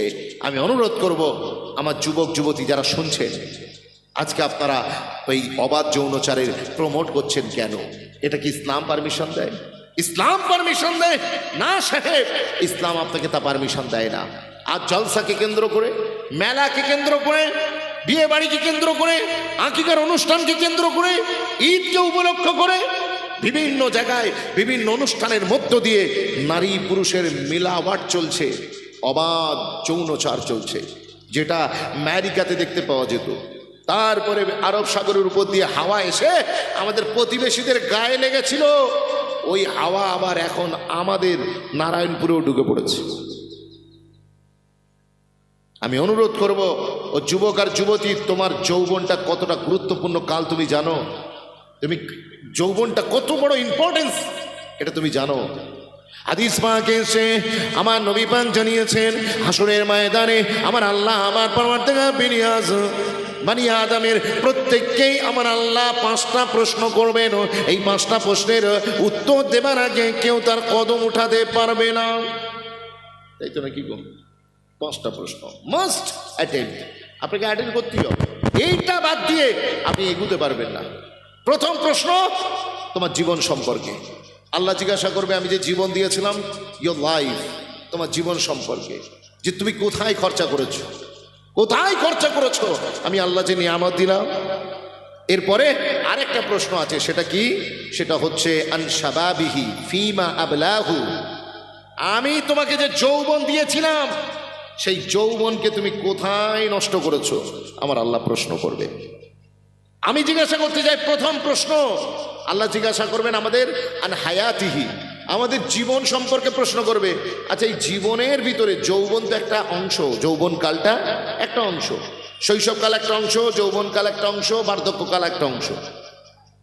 তাহলে জীবনের মধ্যেই যৌবনকাল চলে এলো, আবার পরবর্তী প্রশ্নে যৌবনকালকে স্পেশালি কেন মেনশন করা হলো? তাহলে বোঝা যাচ্ছে যৌবনকালটা কত বড় গুরুত্বপূর্ণ কাল। আমরা তা খেয়াল করি না। আমরা যুবকরা মনে করি যৌবনকালে একটু বাইক নিয়ে রেলা মারবো, একেবারে বাইকের পিক আপ ভেঙে ফেলবো। আবার এখন নতুন স্টাইল উঠেছে, বাইকের স্ট্যান্ডটা জমিনে ঠেকিয়ে দিয়ে বাইকটা চতুর্দিকে ঘুরিয়ে একেবারে সেখান থেকে আগুন না বেরোনো পর্যন্ত আমি পিক আপ ছাড়বো না। আছে এই পার্টি আপনাদের এখানে? কত যুবক, আমার মুসলিম যুবক রাস্তা অ্যাক্সিডেন্ট করে মারা যাচ্ছে, খেয়াল করে দেখুন। এতে কি ফজিলাত আছে? কোন হুজুর বলেছে এই রকম করলে আপনার একটা হজ বা ওমরার স্বভাব হবে? কে বলেছে আপনার? যৌবনকাল মানে রকবাজি করা, যৌবনকাল মানে এইভাবে আওয়ারাগার্দি করা, যৌবনকাল মানে গার্লস হাই স্কুলের সামনে দাঁড়িয়ে ইন্তজার করা কখন টিফিনের ঘন্টা পড়বে, আর আপনি যুবক ছেলে নারীদেরকে টিচ করবেন। যৌবনকাল মানে এটা? বিশ্বাস করুন, যৌবনকাল মানে এটা নয়। যৌবনকাল আল্লাহর বড় দেওয়ার নিয়ামত। এই যৌবনকালে দুনিয়াও যেমন কামাতে পারবেন, আপনি চাইলে একই সাথে আল্লাহর আখিরাতও কামিয়ে নিতে পারবেন। জোরে বলুন। বুড়োকালে না দুনিয়া হবে না আখিরাত হবে, বুড়োকালে না দুনিয়া হবে না আখিরাত হবে। এই যৌবনকাল থেকে আপনি কদর করার চেষ্টা করুন। মনে রাখবেন, হাসরের ময়দানে আমার আল্লাহ 7 শ্রেণীর লোককে তার নূরের আরশের নিচে জায়গা দেবেন। সাবাতুন ইউসিল্লুহুমুল্লাহু ইয়াউমাল কিয়ামাতি ফি জিল্লিহি লা জিল্লা ইয়াউমা লা জিল্লা ইল্লা জিল্লুহু ইমামুন আদিলুন ওয়া শাবুন নাশা ফি ইবাদাতিল্লাহ। তরুণেরা, কিয়ামতের দিন যখন কোনো ছায়া থাকবে না, সবাই যখন নাফসানাফসি করতে থাকবে, মাথার উপরে সূর্য যখন আপনাকে প্রচণ্ড বেগে তাপ দিতে থাকবে, মাথার খিলুগুলো টকবক টকবক করে ফুটতে থাকবে, সেখান থেকে পাসিনা বের হয়ে শরীর বেয়ে নিচের দিকে নামতে থাকবে, কারোর বা গাঁট পর্যন্ত, কারোর হাঁটু পর্যন্ত, কারোর কোমর পর্যন্ত, কারোর সিনা পর্যন্ত, কারোর কাঁধ পর্যন্ত, একেবারে পাসিনায় পাসিনায় ভরপুর হয়ে যাবে। ওই সময়তে ওই প্রচণ্ড রৌদ্রের তাপ থেকে আল্লাহ তার মাহবুব বান্দাদের বাঁচানোর জন্য তার নূরের আরশকে আমার আল্লাহ আসমানের ছাদ বানিয়ে দেবে। আল্লাহ নূরের আরশকে আল্লাহ ছাদ বানাবেন। আল্লাহ তাকে কাদের কাদের জায়গা দেবেন? আল্লাহ অনেকগুলো 7 জনকে দেবেন, তার ভিতরে একজন আছেন, এক শ্রেণী হলো ওয়াশাবুন নাশা ফি ইবাদাতিল্লাহ, যার যৌবন কালটা আল্লাহর ইবাদতে কেটে গিয়েছে। আমার আল্লাহ ওই যুবককে ডেকে তার নূরের আরশের নিচে জায়গা করে দেবেন। জোরে বলুন না সুবহানাল্লাহ। ও যুবক, তুমি মনে করছো এটা আওয়ারাগার্দি করার কাজ? আমার মা বোনেরা মনে করছে এই যৌবন কালটা মনে হয় শুধু রিলস বানানো, ভিডিও বানানো, আর আপনার কি বলে সোশ্যাল মিডিয়াতে অ্যাক্টিভ থাকা, এই সবই মনে হয় যৌবনকালের কাজ। জি না, এর একটাও যৌবনকালের কাজ নয়। আপনি যদি বাঁচতে চান, এই দুনিয়া ঠিক করতে চান, আখিরাত ঠিক করতে চান, তাহলে আপনাকে আর আমাকে অবশ্যই যৌবনকালটার হিফাজত করতে হবে। এই ফ্রি মিক্সিং বন্ধ করতে হবে। যে যুবকরা আজকে নারীর পিছনে ছুটে বেড়াচ্ছে, আমি জানতে চাই এই যুবকরা কোন কোন প্রজন্মের উত্তরসূরিয়েরা, এদের পূর্বপুরুষরা কেমন ছিল? তোমার যে 1250 বছরের আমি ইতিহাস বললাম, সেই ইতিহাসে তোমাদের বাপ দাদারা কেমন ছিল গো?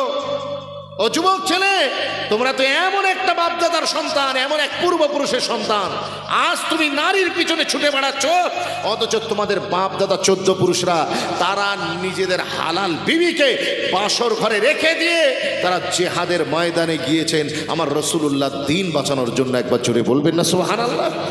যে জাতির পূর্বপুরুষ দ্বীন বাঁচাতে জিহাদের ময়দানে চলে যাচ্ছে বাসর রাত না মানিয়ে, সেই জাতির যুবকেরা তারা নারী লোভী হতে পারে? নারী লোভী হতে পারে? রাসূলুল্লাহ সাহাবীর আজকে বিয়ে হয়েছে, হুজুর আমার মদিনার মসজিদে তিনি ওয়াজ করছেন, ওই যুবক সাহাবী তিনিও নামাজ পড়তে এসেছেন, আর হুজুরের ওয়াজ তো ওয়াজ। মনে রাখবেন, হুজুর যখন ওয়াজ করছেন, সাহাবা ইকরামরা বলেন হুজুর যখন ওয়াজ করতেন, ওয়াজানা রাসূলুল্লাহি সাল্লাল্লাহু আলাইহি ওয়াসাল্লাম মাউইজাতান বালিগাতান, আল্লাহর নবী যখন ওয়াজ করতেন তখন সে ওয়াজের কথা কি বলবো, বিশ্বাস করুন সাহাবা হুজুররা বলছে, হুজুর যখন ওয়াজ করতেন তখন আকাশের পাখিগুলো তারা আমাদেরকে শ্রোতা না ভেবে, গাছ ভেবে আমাদের মাথার উপরে, আমাদের কাঁধের উপরে এসে বসে যেত। আর একবার জোরে বলবেন না সুবহানাল্লাহ। তার কারণ এই সাহাবা ইকরামরা হুজুরের আলোচনা এত তন্ময় হয়ে শুনতেন যে পাখিরা পর্যন্ত তাদের মাথার উপরে এসে বসতেন। এই সাহাবী ওয়াজ শুনতে বসে গিয়েছেন, বসে গিয়ে আর ভুলে গিয়েছেন আজকে তার বাসর রাত। মুসলমান মনে রেখে দেয়, আমার নবী পাক সাল্লাল্লাহু আলাইহি ওয়াসাল্লাম তিনি ওয়াজ করছেন, করতে করতে হঠাৎ করে ওই যুবকের দিকে নজর গেল। ও নারায়ণপুরের যুবক যুবতীরা, এই ওয়াজটা আপনার জন্য, this lesson specially for you, এই ওয়াজটা শুধুমাত্র আপনার জন্য। আমার নবী পাক যুবককে দেখলেন, যুবকের গাটা সুন্দর পোশাকে ভরা, চেহারায় কেমন যেন চমকানি ভাব। আমার নবী ডাক দিয়ে বললেন, ও যুবক, তুমি না আজকে বিয়ে করেছো? লাব্বাইকা ওয়া সাদাইকা ইয়া রাসূলুল্লাহ। হুজুর, আমি বিয়ে করেছি। আমার নবী পাক বললেন, তাহলে এখানে কেন? someone is waiting for you, come back to your home। তোমার স্ত্রী তোমার জন্য ওয়েট করছে, আর তুমি এখানে এই মজলিসে বসে আছো। আমার নবী পাক দেখুন না, আমার নবী পাক কেমন, তিনি দ্বীন শিখিয়েছেন, তিনি এদিকে বিবির হক শেখাচ্ছেন, আবার তিনি উম্মতের সত্যিকারের আখিরাতের কাজের জন্য যা কিছু করণীয়, আখিরাতকে সুন্দর করার জন্য যা কিছু করণীয় আমার রাসূলুল্লাহ তা উম্মতকে শেখাচ্ছেন। আমার হুজুর কেমন করে ব্যালেন্সিং করেছে। আমার নবী পাক তার একজন স্বামীকে বলছেন যে আপনি তার স্ত্রীর কাছে চলে যান, আপনি নিজের স্ত্রীর কাছে যান। অথচ আমাদের এখানে দেখতে পাওয়া যায় আমরা এমন দিন শিখেছি যে আমরা কিছুদিনের জন্য দিন পালন করার জন্য একেবারে চলে যাচ্ছি নিজের বিবিদের ছেড়ে। কথা বলে না, বিবি বাচ্চা সংসার রেখে আমরা দিন শিখতে বেরিয়ে যাচ্ছি। কথা বুঝতে পেরেছে? ঘরে অসুস্থ বাপ অসুস্থ মা পড়ে আছে, আমি কোনো কেয়ার করি না, আমি চলে যাচ্ছি। এই দিনের এই মেজাজ আপনারা কোথা থেকে শিখলেন আল্লাহ ভালো জানেন, আল্লাহ ভালো জানেন। এটা মোহাম্মদ আরবি দিনের মেজাজ নয়। দিনের মেজাজ বুঝুস। কিছু লোক মনে করে শুধু নামাজটাই মনে হয় দিন। আমাদের মহল্লায় কি নামাজের তাকিদ দিয়ে দিয়ে নামাজি হয়নি? প্রচুর নামাজি, কথা বুঝতে পেরেছি। কিন্তু আপনি দেখুন ব্যক্তিগত জীবনে এর নামাজের কোনো প্রভাব আসরের ব্যক্তিগত জীবনে নেই। কথা বুঝতে পারছেন না? আমরা ভেবে নিয়েছি যে আমি জৈসন কে তৈসন সুপ্রিমে বেগম, আমি প্রতি বক্তে মসজিদে গিয়ে নামাজ পড়বো, বাকি আমার মুআমালাত মুআশারাত যাই জাহান্নামে যাই যাক, অসুবিধা নাই। আমরা নামাজ শিখি ইমাম সাহেবের কাছ থেকে, কিন্তু বিজনেসটা শিখি ওই পাশের পাড়ার নন মুসলিম দোকানদারের কাছ থেকে। কথা বুঝতে পারছেন? কিভাবে 1 কেজির মাল 950 গজাতে হবে, কিভাবে ফুড কালার মেরে পটলে কালার আনতে হবে, কিভাবে তরমুজের ভিতরে সিরিঞ্জ পুরে সেখানে রং মারতে হবে, এটা আমি নন মুসলিমদের ওদের ব্যবসায়ীদের কাছ থেকে আমি শিখে নেবো। সুতরাং আমি নামাজ শিখবো ইমাম সাহেবের কাছে আর ব্যবসা শিখবো ওর কাছে। কথা বুঝতে পেরেছেন? এই তো আমরা দিন শিখেছি। আমি অনুরোধ করব দিনের মূল স্পিরিট আমাদের মেহরাব থেকে, আমাদের মেম্বার থেকে, আমাদের ওয়াজের ডায়াস থেকে আমরা উম্মাদকে দিতে পারিনি। তাই তুলনামূলক আগের তুলনায় আমাদের টুপি দাড়িওয়ালা লোকের সংখ্যা বেড়েছে, কিন্তু চিটিংবাজ একটাও কমেনি। মেরে নেওয়া কেড়ে নেওয়া একটাও কমেনি। বিশ্বাস করুন, আপনি দেখুন আগের থেকে হাজির সংখ্যা এলাকায় বেশি বেড়েছে, কিন্তু লোকের মেরে নেওয়া কেড়ে নেওয়া কি কমেছে নাকি গো? এদিকে বনের সম্পত্তি হড় পাচ্ছে আর ওদিকে কাবার গেলাপ ধরে ঝুড়ে পড়ছে। এই পার্টি আছে না নাই? ওমরায় চলে যাচ্ছে। ও তো জানে যে এক ওমরা থেকে আর এক ওমরা সব গোনা মাফ। ওকে ওই হাদিস শোনানো হয়েছে, আর এই হাদিসটা শোনানো হয়নি যে রাসূলুল্লাহর কোনো গোলাম কোনো মুসলমানের হক যদি তুমি নষ্ট করো, যতক্ষণ না সে মাফ করছে ততক্ষণ তুমি কাবার গেলাপ ধরে পড়ে থাকলেও, হাজরে আসওয়াদে কিয়ামত পর্যন্ত ঠোঁট লাগিয়ে পড়ে থাকলেও তোমার গোনা মাফ নেই। এই ওয়াজ তাকে করা হয়নি। সেই জন্য আমাদের ভ্যালুস, আমাদের সোশ্যাল ভ্যালুস, আমাদের সামাজিক মূল্যবোধ কমে গিয়েছে। আমরা দেখা হলে হাসি মুখে কাউকে অ্যাপ্রিসিয়েট করতে পারি না।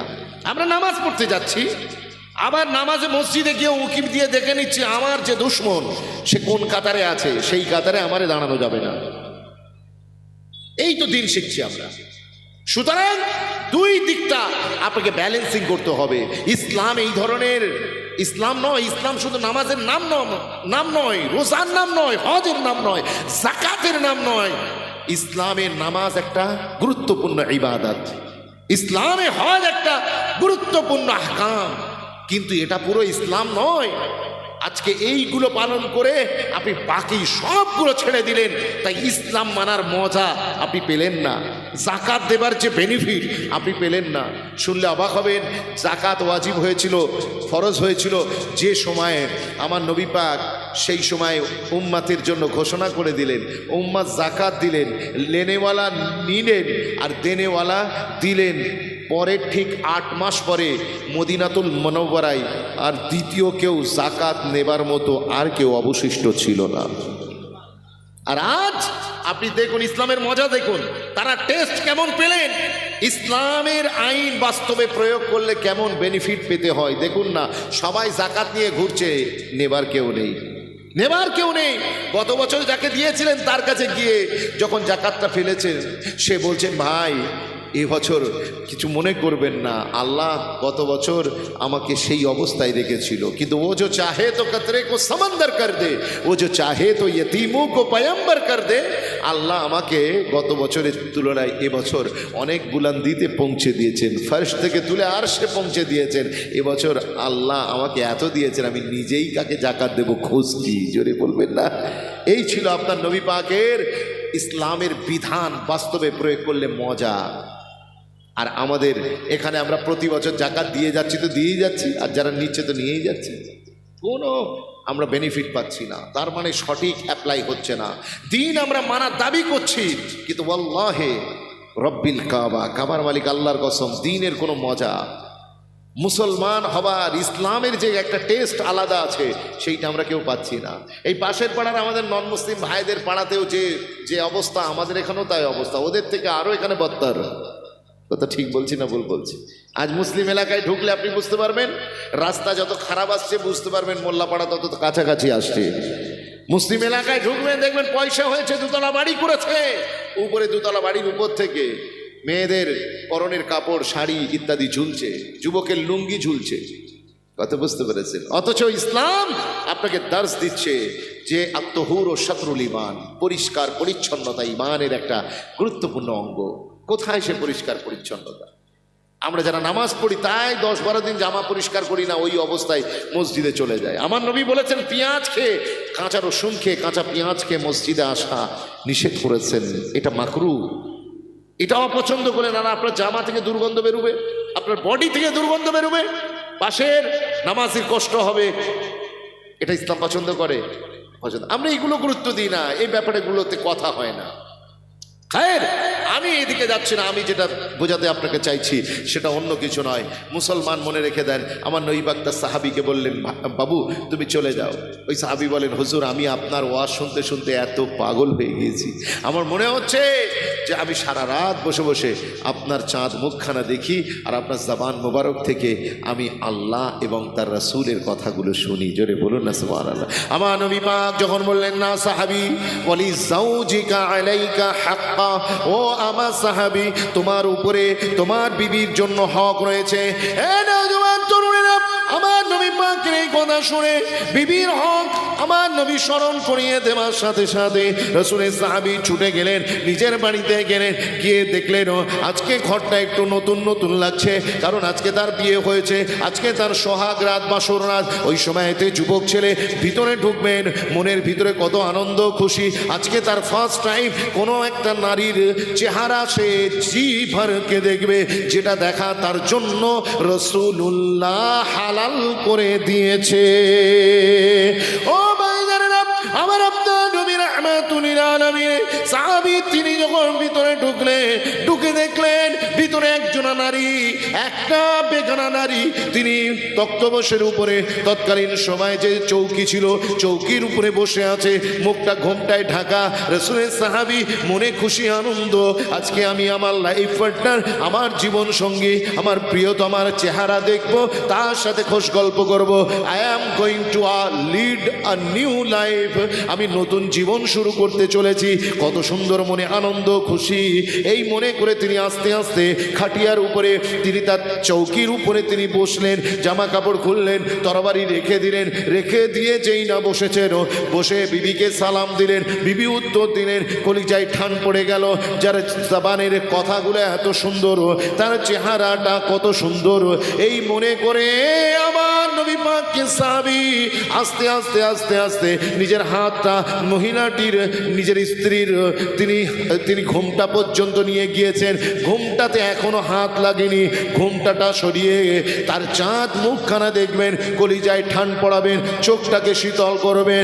ও নওজোয়ান তরুণেরা, তোমার পূর্বপুরুষ কেমন ছিল দেখো, আর আজ তুমি তাদের উত্তরসূরি হয়ে তোমার লেভেলটা কত নিচে নেমে গিয়েছে, একটু খেয়াল করো। রাসূলুল্লাহ সাহাবী যখন হাতটা যেই না বাড়িয়েছেন, বাড়াতে দেরি, হঠাৎ করে একজনা মানুষের নেদা এসে গেল, তিনি যেন ওই সাহাবীর ঘরের গলি দিয়ে হাঁটতে হাঁটতে হাঁটতে হাঁটতে ঘোষণা করতে করতে চলে যাচ্ছে, ও রাসূলুল্লাহ সাহাবী, কে কোথায় আছো? আর দেরি নয়, দেরি নয়, অতি দ্রুত প্রস্তুত হয়ে যাও, মদিনাওয়ালা তোমাদের সকলকে জিহাদের জন্য আদেশ দিয়ে দিয়েছে। আরো জোরে বলা যাবে না? আল্লাহ নবী তোমাদেরকে জিহাদের আদেশ দিয়েছে।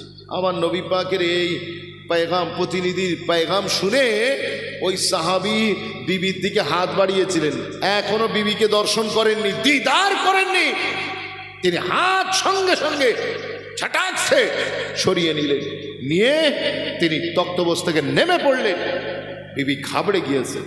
বিবি বললেন, আমার স্বামী, আমার প্রিয় স্বামী, আপনি এ কি করছেন, কোথায় যাচ্ছেন?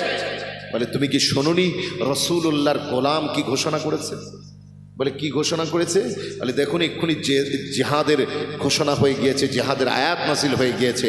We have to go to the, আমাকে জিহাদে যেতে হবে, আমাকে জিহাদে যেতে হবে। ওই সময়তে রসুলের বিবি বললেন, রসুলের সাহাবীর বিবি বলছেন, ও আমার স্বামী, প্রাণের স্বামী, এই ফার্স্ট টাইম তোমার সাথে আমার দেখা। আমিও জীবনে কোনোদিন কোনো পর পুরুষের চেহারা দেখিনি, জীব হারকে, আর আপনিও কোনো নারীর পর নারীর কোনো চেহারা দেখেননি। আজ আমি আপনার হালাল বিবি হয়ে এসেছেন, আপনি আমার জন্য হালাল, আমি আপনার জন্য হালাল। আজকের রাত আমাদের জীবনের সেরা রাত। This day is the special day for our life. এটা তো আমাদের জীবনের একটা গৌরবময় দিন। এই দিনের কথা মানুষ মৃত্যুর আগ পর্যন্ত মনে রাখে। বাসর রাতের কথা, সোহাগ রাতের কথা, কত কল্পনা, কত জল্পনা, কিন্তু আপনি চলে যাচ্ছেন। ওই সময়তে রাসূলের সাহাবী বললেন, শোনো, মদিনাওয়ালার ডাক এসে গিয়েছে, আমার এক সেকেন্ডও এখানে থাকার কোনো অধিকার নাই। একবার জোরে বলবেন না সুবহানাল্লাহ। ওই বিবি তখন বলছে, বিবি বলছে, স্বামী আমার, জিহাদ তো শুরু হবে কাল ফজরের পর, অন্তত পক্ষে রাতটুকুন আমরা একসঙ্গে একটু কাটিয়ে দিই না, রাতটুকুন একসঙ্গে কাটিয়ে দিই। ওই সময় রাসূলের সাহাবী বললেন, শোনো, এই রাতটুকুন তোমার সাথে কাটাতে গিয়ে আমি যদি তোমার কাছেই রয়ে যাই আর সকাল হবার আগে আমার যদি মৌত হয়ে যায়, তাহলে হুজুরের ডাকে সাড়া না দেওয়ার গোনা এবং হুজুরের ডাকে সাড়া না দেওয়ার কারণে আমি আল্লাহর কাছে কি জবাব দেব? যদি বলবেন না। আমি জানি কাল যে যুদ্ধকাল শুরু হবে, কিন্তু আজকে আমি হুজুরের ডাকে সাড়া না দিয়ে রাতটুকুন কাটাই কি করে? আর যদি এই অবস্থায় মরে যাই, আমার হাসর কি হবে? ওই সময়তে বিবি বললেন, আচ্ছা ঠিক আছে, আমিও মোমেন, আপনিও মোমেন, ঠিক আছে, আপনাকে আমার সঙ্গে আজকে রাত কাটাতে হবে না, আপনি খালি জাস্ট একটা request, please see me my face, আপনি আমার চেহারাটা একটু দেখে জিহাদের ময়দানে চলে যান। আল্লাহু আকবার। ওই সময়তে যুবক ছেলে কি করলো জানেন? জামাটা, ড্রেসটা পরতে পরতে, যুদ্ধের ময়দানে পোশাক পরতে পরতে, তরবারিটা কোষে ভরতে ভরতে, ও নওজোয়ান তরুণেরা, রাসূলুল্লাহর গোলাম তিনি উত্তর দিলেন, ও আমার বিবি, তুমি আমাকে বলছো তোমার মুখটা একবার দেখে যেতে? আমি জানি তোমাকে দেখতে অপরূপ সুন্দরী, তোমাকে দেখতে কিউট, তোমাকে দেখতে বিউটিফুল, তোমাকে দেখতে ফ্যাবুলাস, তুমি অসম্ভব খুবসুরত, আমি জানি, তবে আমি তোমার মুখ দেখবো না। আল্লাহ যদি দেখায়, ইনশাআল্লাহ আমি আর তুমি একই সাথে জান্নাতে দিদার করে নেব। আরো জোরে বলা যাবে না। ওই সময়তে বিবি বলছেন, স্বামী আমার, আপনি খালি একবার আমার চেহারাটা দেখে জিহাদের ময়দানে চলে যান, এটাই আমার শেষ আরজু, শেষ তামান্না। ওই সময়তে রাসূলুল্লাহ সাহাবী বলেছিলেন, ও আমার বিবি, শুনে কেনা জেনে রেখে নেন, আমি যাচ্ছি জিহাদের ময়দানে, জিহাদ ফি সাবিলিল্লাহতে যাচ্ছি। যে সময় কাফের মুশরিকদের সাথে আমার লড়াই হবে, ওই সময়তে তোমার যদি এই অপরূপ সুন্দর চেহারাটা আমার চোখের সামনে ভেসে ওঠে, আমি তো দুর্বল হয়ে যাব, আমার টান তোমার প্রতি ঘরের দিকে পড়ে যাবে। আমি মদিনাওয়ালার দিনের জন্য আমি প্রাণপণ লড়াই করতে পারবো না, তাই আমি তোমার চেহারাটা না দেখেই জিহাদের ময়দানে যাচ্ছি। আল্লাহ যদি চায়, দিদার এই দুনিয়ায় নয়, ইনশাআল্লাহ হাসরের ময়দানে জান্নাতের গেটে দেখা হয়ে যাবে। একটু জোরে বলা যাবে না? মোহাব্বত কাকে বলে? ও যুবক ছেলে, তোমরা তো এমন একটা পূর্বসূরির উত্তরসূরি, যারা নিজেদের বিবিদেরকে রেখে, বাসর করে রেখে কোথায় চলে যাচ্ছে? জিহাদের ময়দানে। হালাল বিবি, আর তুমি একটা হারাম রিলেশনশিপের পিছনে ছুটে ছুটে সময় নষ্ট করছো। এই তোমার আদর্শ? ও যুবক ছেলে, এক্ষুনি ফিরে আসো, ডিলিট করো তোমার সোশ্যাল অ্যাক্টিভিটিসের সমস্ত কেন্দ্রগুলো, তুমি ডিলিট করে দাও, কারণ এইগুলো হচ্ছে হারাম রিলেশনের জড়। আমি অনুরোধ করবো মা বোনেরা, যুবক আর যুবতীকে, তোমরা ডিলিট করে দাও তোমাদের সোশ্যাল মিডিয়ার প্ল্যাটফর্মকে। মনে রাখবে, এতে যদি 10% উপকার হয়, 90% ক্ষতি। কথা ঠিক বলছি না ভুল বলছি? মনে রাখবেন, আপনি ফেসবুক চালান না, ফেসবুক আপনাকে চালায়, অ্যালগরিদম এমন কাজ করে আপনার মেজাজ বুঝে যায় ওরা, আপনার মাইন্ড রিড করতে পারে। আপনি যেমন মাইন্ডের তেমন ছবি তেমন ভিডিও আপনার টাইম লাইনে সব সময় ভেসে বেড়াবে। কত বুঝতে পেরেছেন? ঢুকবেন 5 মিনিটের জন্য, বেরুতে আধা ঘন্টা পার হয়ে যাবে। আছে না? ও যুবক ছেলে কোনো ফজিলাত নেই, কোনো উপকার নেই। মনে রাখবেন, দিনের কিছু কিছু অল্প কথা হয় বটে সোশ্যাল মিডিয়াতে, কিন্তু এখন তো পাড়ায় মহল্লায় ঝগড়া বন্ধ হয়ে গেছে। গালি গালজ, গীবত, পরচর্চা, পরনিন্দা যা কিছু চলছে সব অনলাইনে। কত ঠিক বলছি না ভুল বলছি? অফলাইনে পুরো স্টপ। আপনাদের এলাকায় দেখবেন না চায়ের দোকানে ঝামেলা, মাচানে বসে কথা কাটাকাটি আপনি দেখবেন না। ও যা হচ্ছে সোশ্যাল মিডিয়া, ফেসবুক ভেঙে ফেলার খাপ করছে।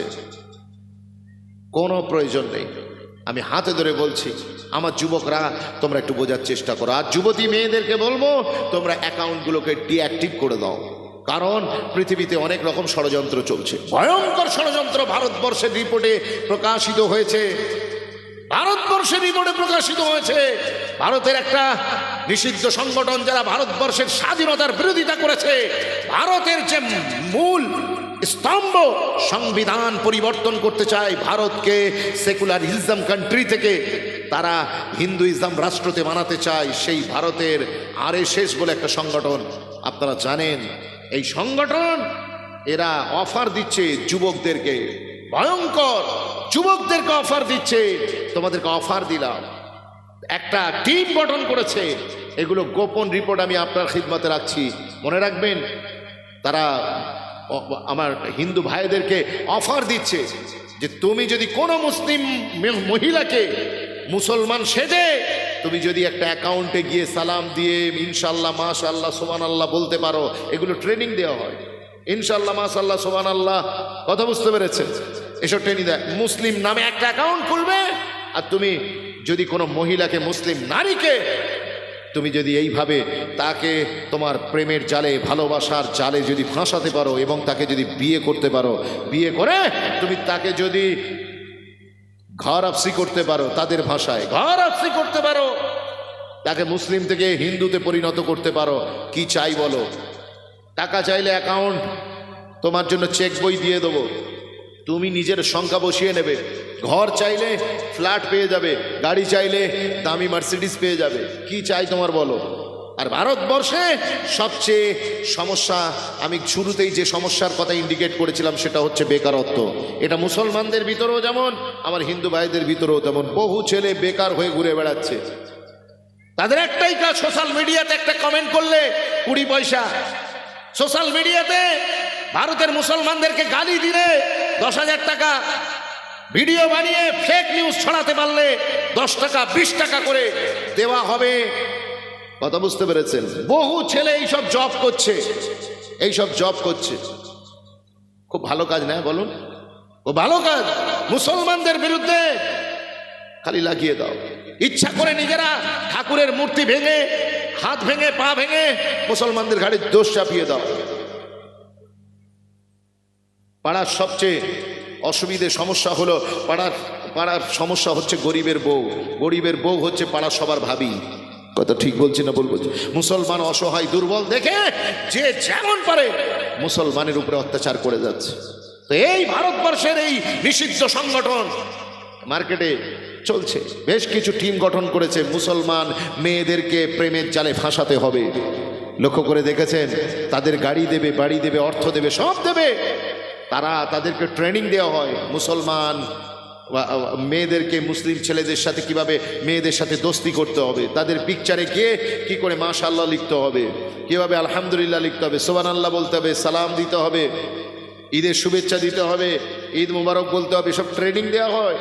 ও মুসলিম মেয়ে, তুমি যদি মনে করো যে এই অদেখার লোকটা তোমার মুসলিম জাত ভাই, তুমি তাহলে মূর্খের স্বর্গে বাস করছো। মুসলমানের নামে অ্যাকাউন্ট খোলা কোনো নন মুসলিম এটা তোমাকে ফাঁসাতে চায়, তোমাকে ফাঁসাতে চায়। আর তারপরে মনে রাখবেন, প্রথমে কথা বলা, তারপরে আসবে একদিন দেখার পালা, আর শেষে হবে গোনার জ্বালা। কি কথা ঠিক বলছি না ভুল বলছি? আপনারা জানেন 1 লক্ষের উপর নবী রাসূল। আমাদের নবীকে একটু আপনি আলোচনা থেকে একটুখানি আমরা হাইট করছি, তামাম পৃথিবীর কোন নবী এই দুনিয়াতে সরাসরি আল্লাহকে দেখতে চায়নি, আল্লাহকে দেখতে চাননি। শুধুমাত্র সাইয়্যিদুনা মুসা আলাইহিস সালাতু ওয়াস সালাম, ঠিক কি না? মুসা নবী তিনি আল্লাহকে দেখতে কেন চেয়েছিলেন? মুসা নবী কেন চাইলেন? এত জালিলুল কদর নবীর আসার পরেও কেউ আল্লাহকে এই দুনিয়ায় দেখার তামান্না করেননি এবং জিদ ধরেননি যে আমাকে দেখা দিতেই হবে, না দিলে হবে না। কেন?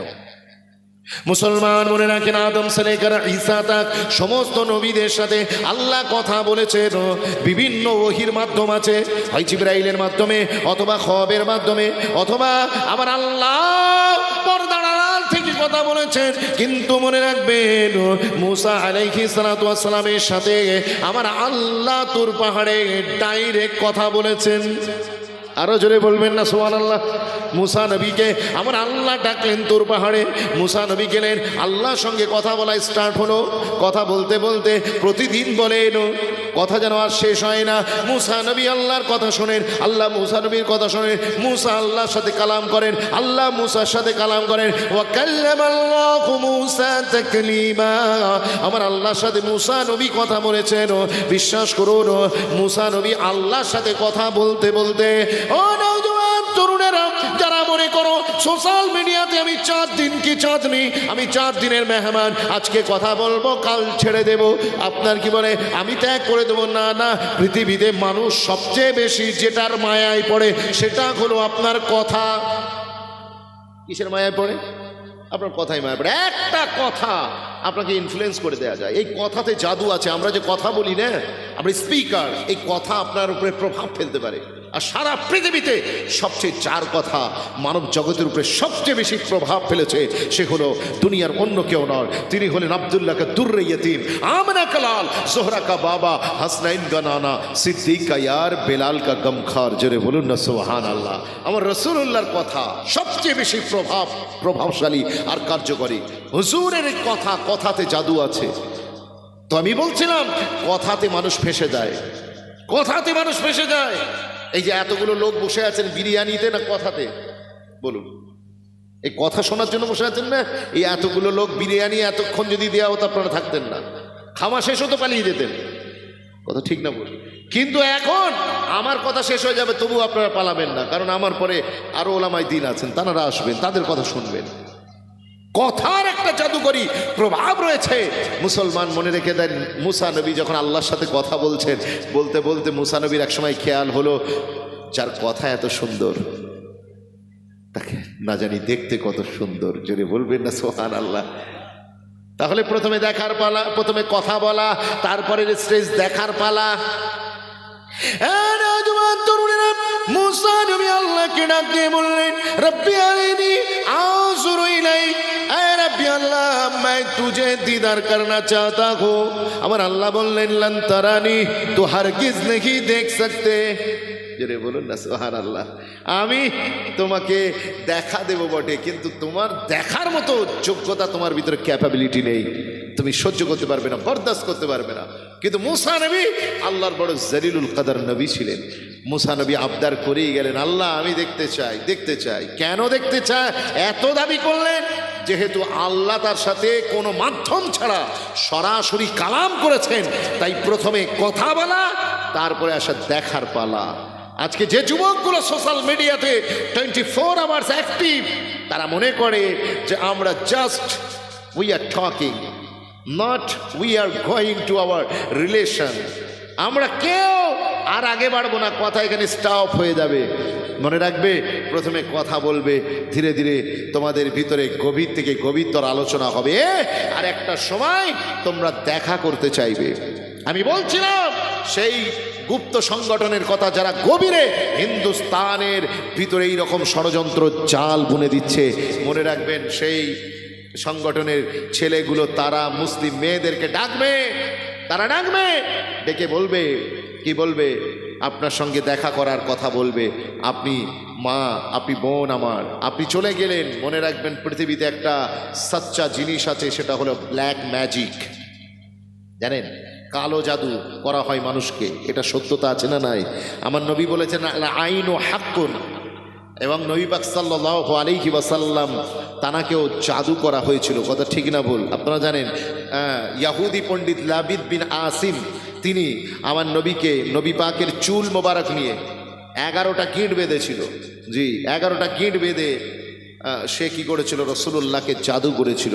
এই জাদুর প্রভাবে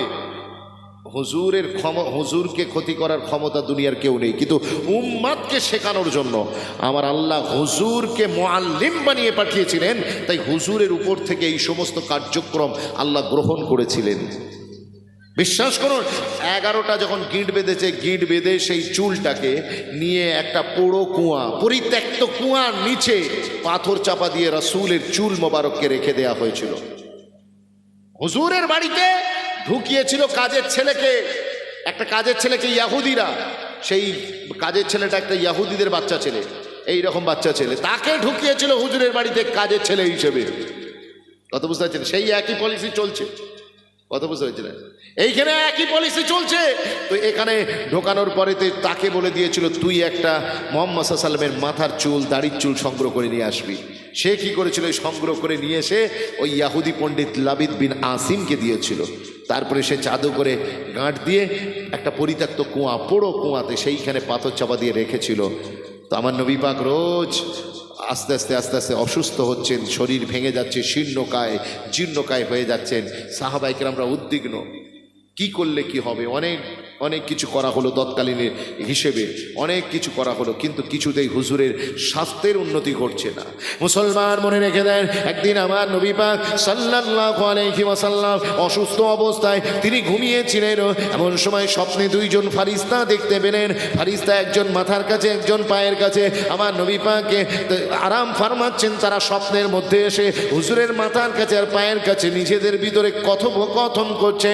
ও নওজোয়ান তরুণেরা, এক ফারিস্তাকে জিজ্ঞাসা করছে, পৃথিবীর সেরা নবী সাইয়্যিদুল মুরসালিন রাহমাতুল লিল আলামিনের কি হয়েছে, যার কারণে তার শরীরটা এরকম ভেঙে যাচ্ছে কেন?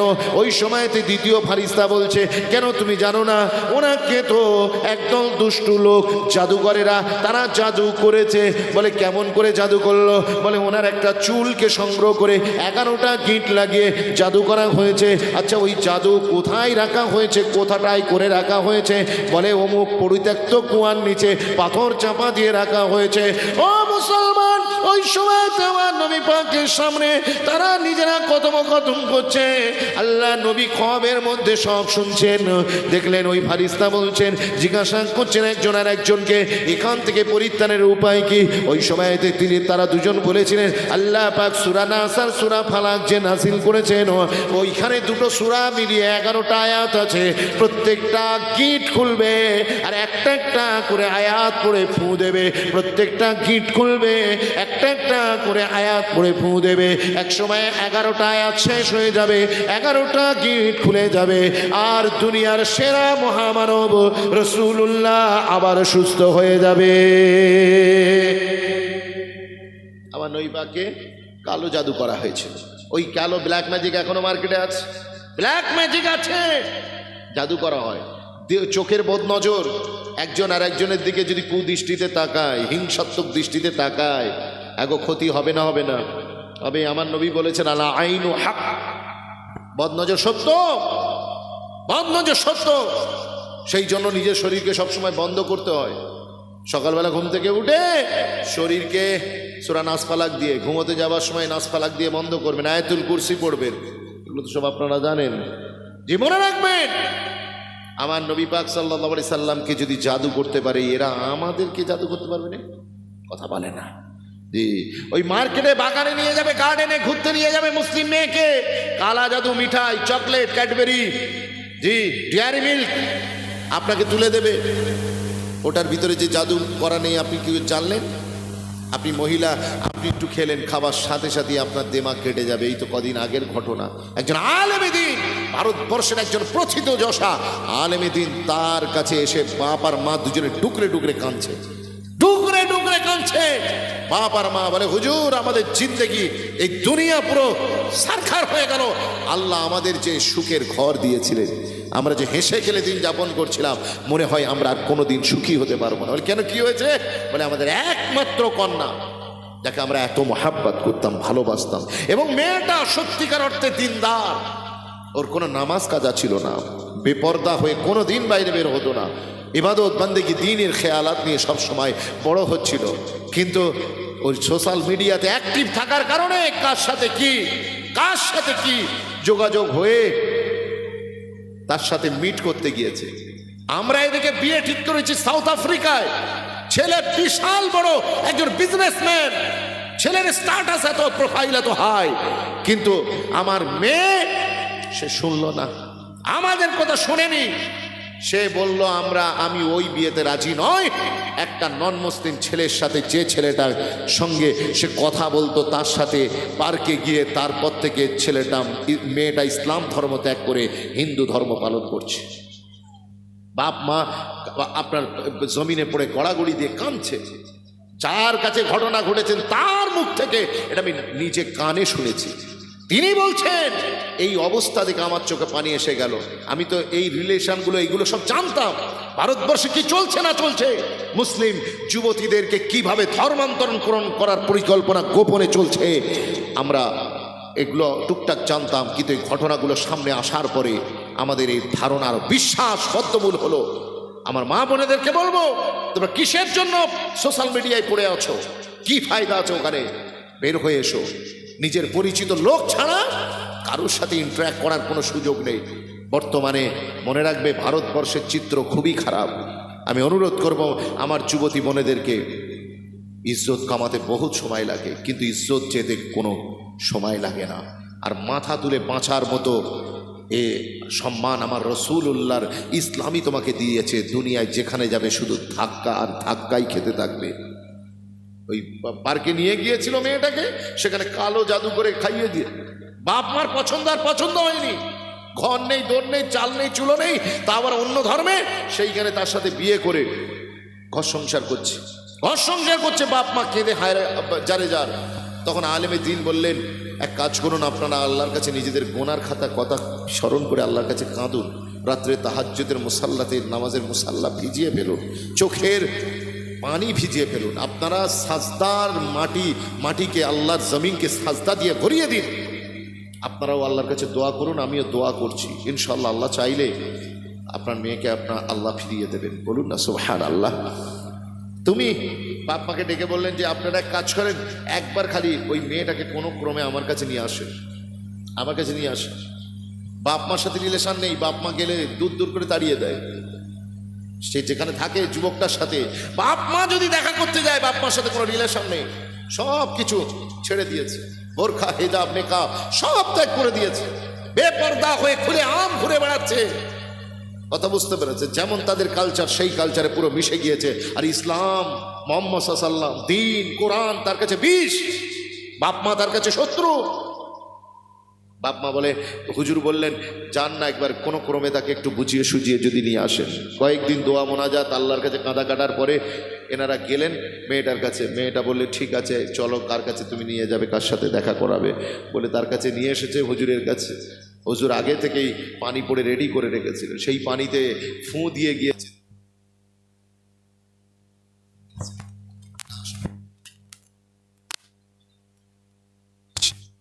খাওয়াতে দেরি, মহিলার চোখ দিয়ে ঝরঝর করে পানি ঝরতে দেরি নয়, অঝোর নয়নে কেঁদে যাচ্ছে, নিজের বাপ মার কদমটা ঝরিয়ে ধরেছে, ধরে বলছে আব্বু আমি জীবনে বহু ভুল করেছি, আল্লাহকে আমার এই গুনাহ মাফ করবে। আমি তোমাদের সাথে যেমন নির্মম ব্যবহার করেছি, একই সাথে আমি আল্লাহর পছন্দনীয় দিন ইসলাম ত্যাগ করে আমি নন মুসলিম হয়ে গিয়েছিলাম, আমার এই গুনাহ কি মাফ হবে? মায়ের কদম জড়িয়ে ধরে কান্নাকাটি করছে। ওই সময়তে বাপ জিজ্ঞাসা করছেন হুজুরকে এটা কি হলো? হুজুর বললেন বুঝতে পারলে না, একে কালো জাদু করা হয়েছিল, কালো জাদু করা হয়েছিল। ওই জাদু এর পুরো মন মগজকে পুরো মহাচ্ছন্ন করে দিয়েছিল। এর কাছে ইসলাম খারাপ, বাপ মা খারাপ, দুনিয়ার সবাই খারাপ, শুধু যে জাদু করেছে তারই আদর্শ, তার চিন্তাধারা, তার কথাবার্তা সবকিছু তার কাছে ভালো লাগবে। মুসলিম বোন, তোমার সাথে যে এমনটা না ঘটবে না, তার কি কারণ আছে, তার কি লক্ষ্য আছে, তার কি রিজন আছে? আমি অনুরোধ করব তুমি এই সমস্ত হারাম রিলেশনশিপ ত্যাগ করো। তুমি আল্লাহ তোমার যখন উপযুক্ত হবে ইনশাআল্লাহ তোমাদের এই ফ্রি মিক্সিং ত্যাগ করে আল্লাহর উপরে ভরসা করো, নিজে প্রস্তুত হও, আগামী প্রজন্মকে তোমরা সালাহুদ্দিন আইয়ুবী দেবে, আগামী প্রজন্মকে মোহাম্মদ বিন কাসেম দেবে, তোমরা নুরউদ্দিন দেবে, তোমরা আগামী প্রজন্মকে তোমরা খালিদ বিন ওয়ালিদ দেবে। তোমরা তৈরি হও, প্রস্তুত হও। ইমাম শাফি দেবে, ইমাম আল বুখারী দেবে। তোমরা প্রস্তুত হও মায়েরা, বোনেরা। তোমরা এই সময়ে তোমার যৌবন নষ্ট করো না। একটা নারীর কাছে, যুবতী নারীর কাছে কি আছে? লক্ষ্মীর ভাণ্ডার আছে। কি আছে একটা নারীর কাছে? তার সতীত্ব আর তার চরিত্র ছাড়ার কি আছে? এখন ওইটাই যদি নষ্ট হয়ে যায় তাহলে একটা নারীর পাল্লায় আর রইলটা কি? এই কথা ঠিক বলছি না ভুল বলছি? আমার আল্লাহ কোরআনে কারিমে তাই মোমেন মোমিনাদের বারবার করে আমার আল্লাহ সংশোধন করেছেন, সম্বোধন করেছেন, আর বারবার করে আমার আল্লাহ তাদেরকে রিমাইন্ড করিয়েছেন, কুল্লিল মুমিনিনা ইয়াগুদ্দু মিন আবসারিহিম ওয়া ইয়াহফাযু ফুরুজাহুম, কুল্লিল মুমিনাতি ইয়াগুদ্দুনা মিন আবসারিহিন্না ওয়া ইয়াহফাযনা ফুরুজাহুন্না। আমার আল্লাহ বলছেন, ও মোমেন পুরুষ আর মোমেনা নারী, তোমরা তোমাদের দৃষ্টি নিচের দিকে করবে, দৃষ্টি নিচের দিকে করবে, আর তোমাদের লজ্জাস্থানকে তোমরা হেফাজত করবে। দৃষ্টি নিচের দিকে করলে করার কথা কেন বারবার বলা হয়েছে? এই চোখ হচ্ছে the eyes are the Windows of our body, of our heart. আমাদের হৃদয়ের জানালা হচ্ছে চোখ। চোখ দিয়েই আপনি যত হারাম দেখবেন, দেখবেন দিলে ময়লা তত বেশি পড়ে গিয়েছে। একসময় দিল অন্ধকার হয়ে যাবে। যার চোখ খারাপ তার দিল খারাপ, এটা মাথায় রাখবেন। এটা ইলমে তাসাউফের কথা। যার চোখ হেফাজতে আছে তার মানে তার দিল সাফ সুতরা আছে। মনে রাখবেন, যার চোখ হেফাজতে আছে তার নামাজে মজা আছে।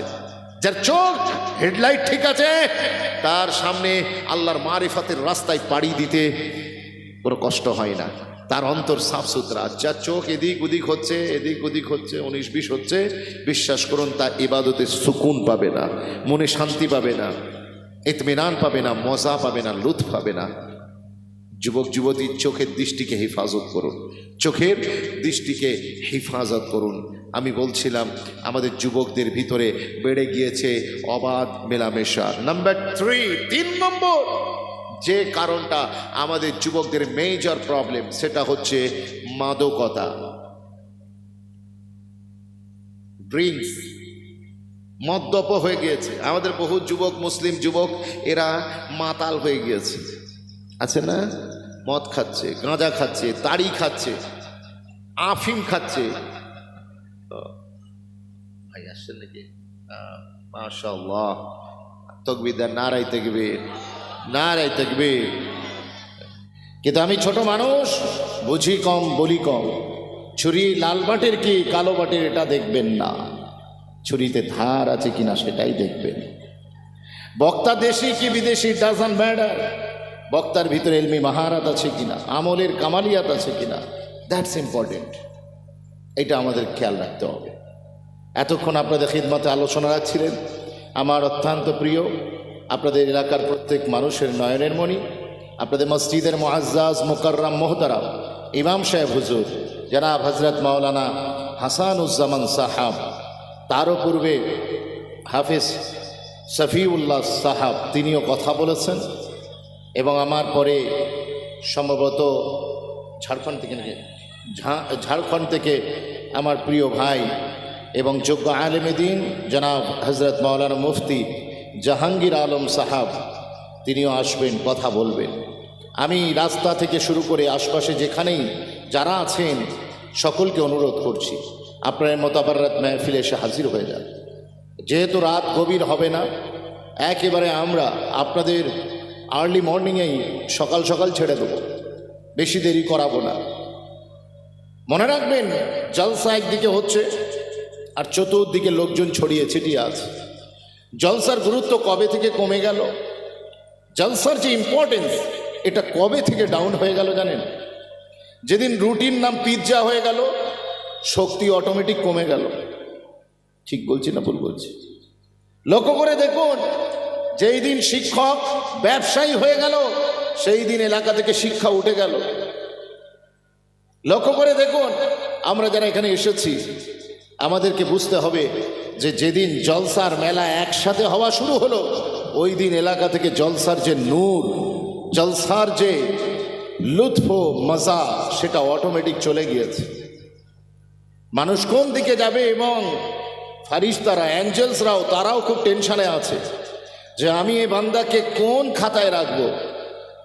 এই জলসা শুনতে বেরিয়েছে নাম করে, কিন্তু ঘুরছে মেলাতে। ফারিস্তাও কনফিউজড যে আপনাকে কোন আমলনামাতে রাখবে। আজকে খুব কঠিন পরিস্থিতি। আমি অনুরোধ করব সবাইকে, আপনার নিয়তকে ঠিক করুন আর এই মোতাবাররাত মাহফিলে এসে বসুন। আপনারা জানেন যে আজকের এই জলসা আমরা রাজনৈতিক ব্যানারে দিইনি। আজকের এই প্রোগ্রামটা আমরা দুনিয়ার কোনো মানুষের ইসালে সওয়াব উপলক্ষে নয়, বরং আমরা সরকারে দো আলম ইমামুল আম্বিয়া रहमते दो जहां मुस्तफ़ा जान रहमत पे लाखों सलाम अमन हुजूर पुन्नूर शाफे यौमुन नशूरेर शाने আমরা এই প্রোগ্রামটা দিচ্ছি, বলেন না সুবহানাল্লাহ। সুতরাং আপনার সাথে রাজনৈতিক মতপার্থক্য আমার ছিল, আছে, হয়তো ভবিষ্যতে থাকবে। আপনার কালচার, আপনার ওঠা বসা, ব্যবহার আচার, আপনার ফ্যামিলির সাথে আমার পারিবারিকভাবে কোনো অশান্তি থাকতে পারে, কিন্তু রাসূলকে নিয়ে আমাদের কারো কোনো দ্বিমত থাকতে পারে না। একজন মোমেন হুজুরের প্রতি তার জান কুরবান। আমাদের প্রথম প্রজন্ম যখন হুজুরকে সম্বোধন করতেন তখন কিভাবে করতেন জানেন? তারা বলতেন ফিদাকা আবি ওয়া উম্মি ইয়া রাসূলুল্লাহ। হুজুর আমি কেন, আমার বাপ এবং আমার মা উভয়ই আপনার কদমে কুরবান। জোরে বলুন না সুবহানাল্লাহ। তো সুতরাং সাহাবায়ে কিরামদের ভিতরে ছোটোখাটো মাসালা নিয়ে অনেকের ভিতরে মনোমালিন্য ছিল। মনোমালিন্য মানে কি, একেবারে একটু মতপার্থক্য ছিল, কিন্তু তারপরেও হুজুরের প্রশ্নে সাহাবায়ে কিরামরা তানারা কিন্তু ওই জায়গায় কোনো কম্প্রোমাইজ করতেন না। আমি অনুরোধ করব আজকের এই জলসাতে আপনারা যারা রাস্তায় রয়েছেন, আশপাশে রয়েছেন, আমি অনুরোধ করছি আপনারা মোতাবাররাত মাহফিলে এসে বসে যান। পরস্পর ওলামায়ে দ্বীন আসবেন আপনাদের কাছে রাসূল পাক সাল্লাল্লাহু আলাইহি সাল্লামের সিরাত থেকে, মিলাদ থেকে এবং বর্তমান যে উম্মতের ক্রান্তিকালে আমরা রয়েছি, আমাদের what to do and not to do, আমাদের করণীয় বর্জনীয় সব কিছু বিষয় নিয়ে ইনশাআল্লাহ আলাপ আলোচনা করবে। আসুন আমি কথা শুরু করব। আল্লাহ পাকের তৌফিক ভিক্ষা চেয়ে আমি আপনাদের খিদমতে সকলকে উচ্চ আওয়াজে আমরা একটু মহাব্বতে দরুদ শরীফের নজরানা পেশ করি। আল্লাহুম্মা সাল্লি আলা, বাহ মাশাআল্লাহ, একটু জোরে পড়ি, ছেলেরা একটু ঝেড়ে বলো। ওয়া আলা আলি সাইয়্যিদিনা নাহমাদুহু ওয়া নুসাল্লি আলা রাসূলিহিল কারীম। আম্মা বা'দু ফায়া আইয়ুহাল হাযিরুনা রাহিমানা ওয়া রাহিমাকুমুল্লাহ। ফাকাদ ক্বালা আল্লাহু তাআলা في كلامه المجيد والفرقان الحميد. النبي أولى بالمؤمنين من أنفسهم. وقال بني تعالى في موضع آخر لقد جاءكم رسول من أنفسكم عزيز عليه ما عنتم حريص عليكم بالمؤمنين رؤوف رحيم. وقال الله تعالى أيضا في كتابه في شان حبيبه مخبرا وآمرا إن الله وملائكته يصلون على النبي يا أيها الذين آمنوا صلوا عليه وسلموا تسليما. اللهم সাল্লি আলা চলে গেল না না মাইক বলে চলে একটু বেশটা কমিয়ে দিন ওয়ালা আলে সাইয়্যিদিনা একটু জিকির করেন লা ইলাহা ইল্লাল্লাহ জোরে জোরে লা ইলাহা ইল্লাল্লাহ লা ইলাহা ইল্লাল্লাহ আল্লাহুম্মা সাল্লি আলা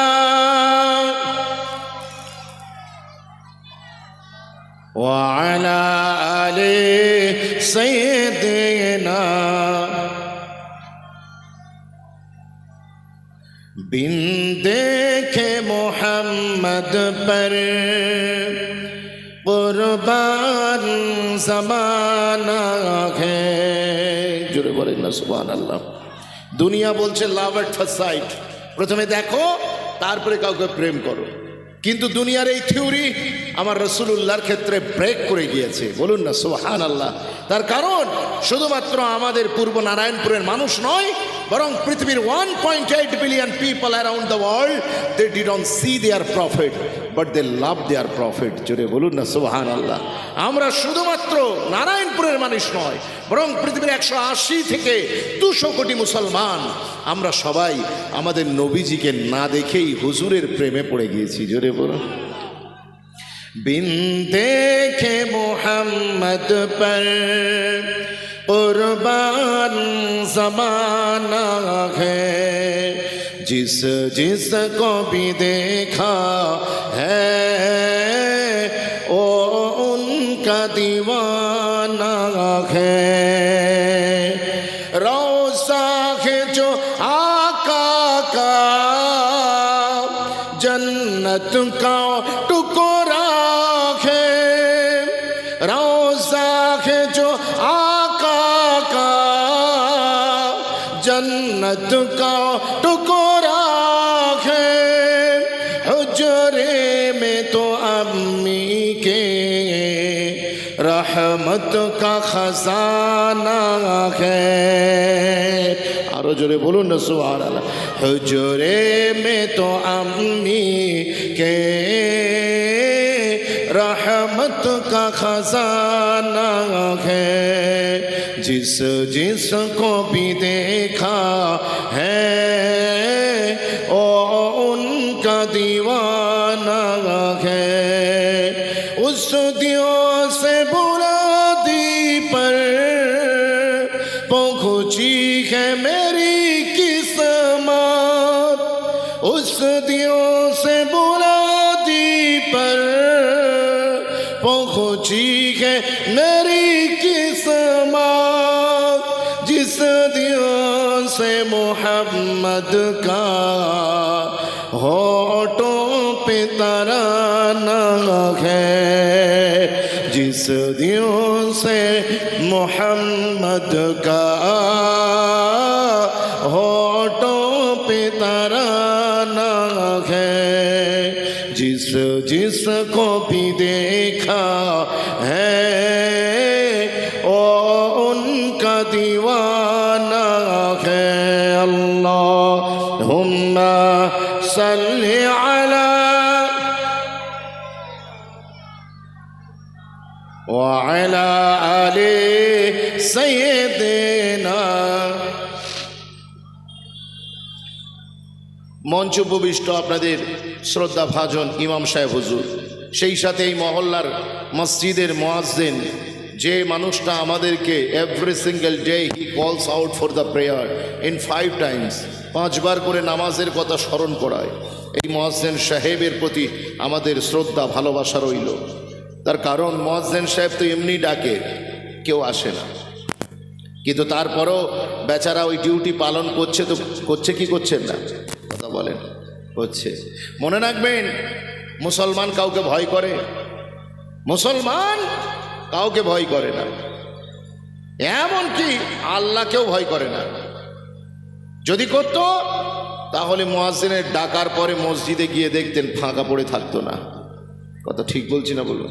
একদিন মুয়াজ্জিন সাহেব শুধু বলে দিয়েছে, একবার আজান দিয়েছে, তাকিয়ে দেখছে নামাজের ওয়াক্ত হয়ে গিয়েছে, জামাত দাঁড়িয়ে যাবে, but no one is here, কেউ মহল্লার আসেনি। উনি কি করলেন? উনি মনে করলেন মনে হয় উপরের মাইক টাইক বন্ধ ছিল, উপরের মাইক বন্ধ ছিল, লোক মনে হয় বুঝতে পারেনি। আর একবার দিয়েছে, আর একবার আজান দিয়েছে। অসুবিধা কিছু হবে? পুরো মহল্লার লোক সব মসজিদে এসে হাজির। কি গো, নামাজ পড়ার জন্য না মুয়াজ্জিনকে ওষুধ বাটার জন্য? কথা হচ্ছে না? কানে কি কম শোনো না চোখে কম দেখো? দুবার আজান দিচ্ছ। আমরা মুসলমানেরা কাউকে ভয় করি না, এমনকি আল্লাহকেও করি না। বিশ্বাস না হলে খালি মসজিদগুলো দেখে আসুন, জলসার মাহফিলগুলো তাকিয়ে দেখুন। কিন্তু তারপরও কিছু লোক উইথ পে উইদাউট পে, কখনো পারিশ্রমিক নিয়ে কখনো পারিশ্রমিক ছাড়াই এই কাজের আঞ্জাম দিয়ে যাচ্ছে। তাদেরকে কংগ্রাচুলেট করতে হবে না? বছরে তো একটা দিন সেই মুয়াজ্জিন সাহেবকে স্পেশালি কমিটির তরফ থেকে ইমাম সাহেবের সাথে মুয়াজ্জিন সাহেবকে দাওয়াত দেবেন যে আপনি থাকবেন, আপনি স্টেজে থাকবেন। এখানে আছে নাকি? উনি আছে নাকি? নেই। তো যাই হোক, ওনাদেরকে একটু সম্মান দেবেন, কারণ সারা বছর গুলো আমাদেরকে আল্লাহর কথা স্মরণ করায়। হ্যাঁ, তারপরে আপনারা যারা এসেছেন মসজিদের নামাজি, কাবা শরীফের হাজি, আল্লাহ যেন আপনাদের সকলের উপরে হয়ে যান রাজি, বলেন আল্লাহুম্মা আমিন। সেই সাথে পর্দার আড়ালে আমাদের মা চাচি খালা যারা ওয়াজ শুনতে চান রাতের বেলা, একদিকে জলসা আর একদিকে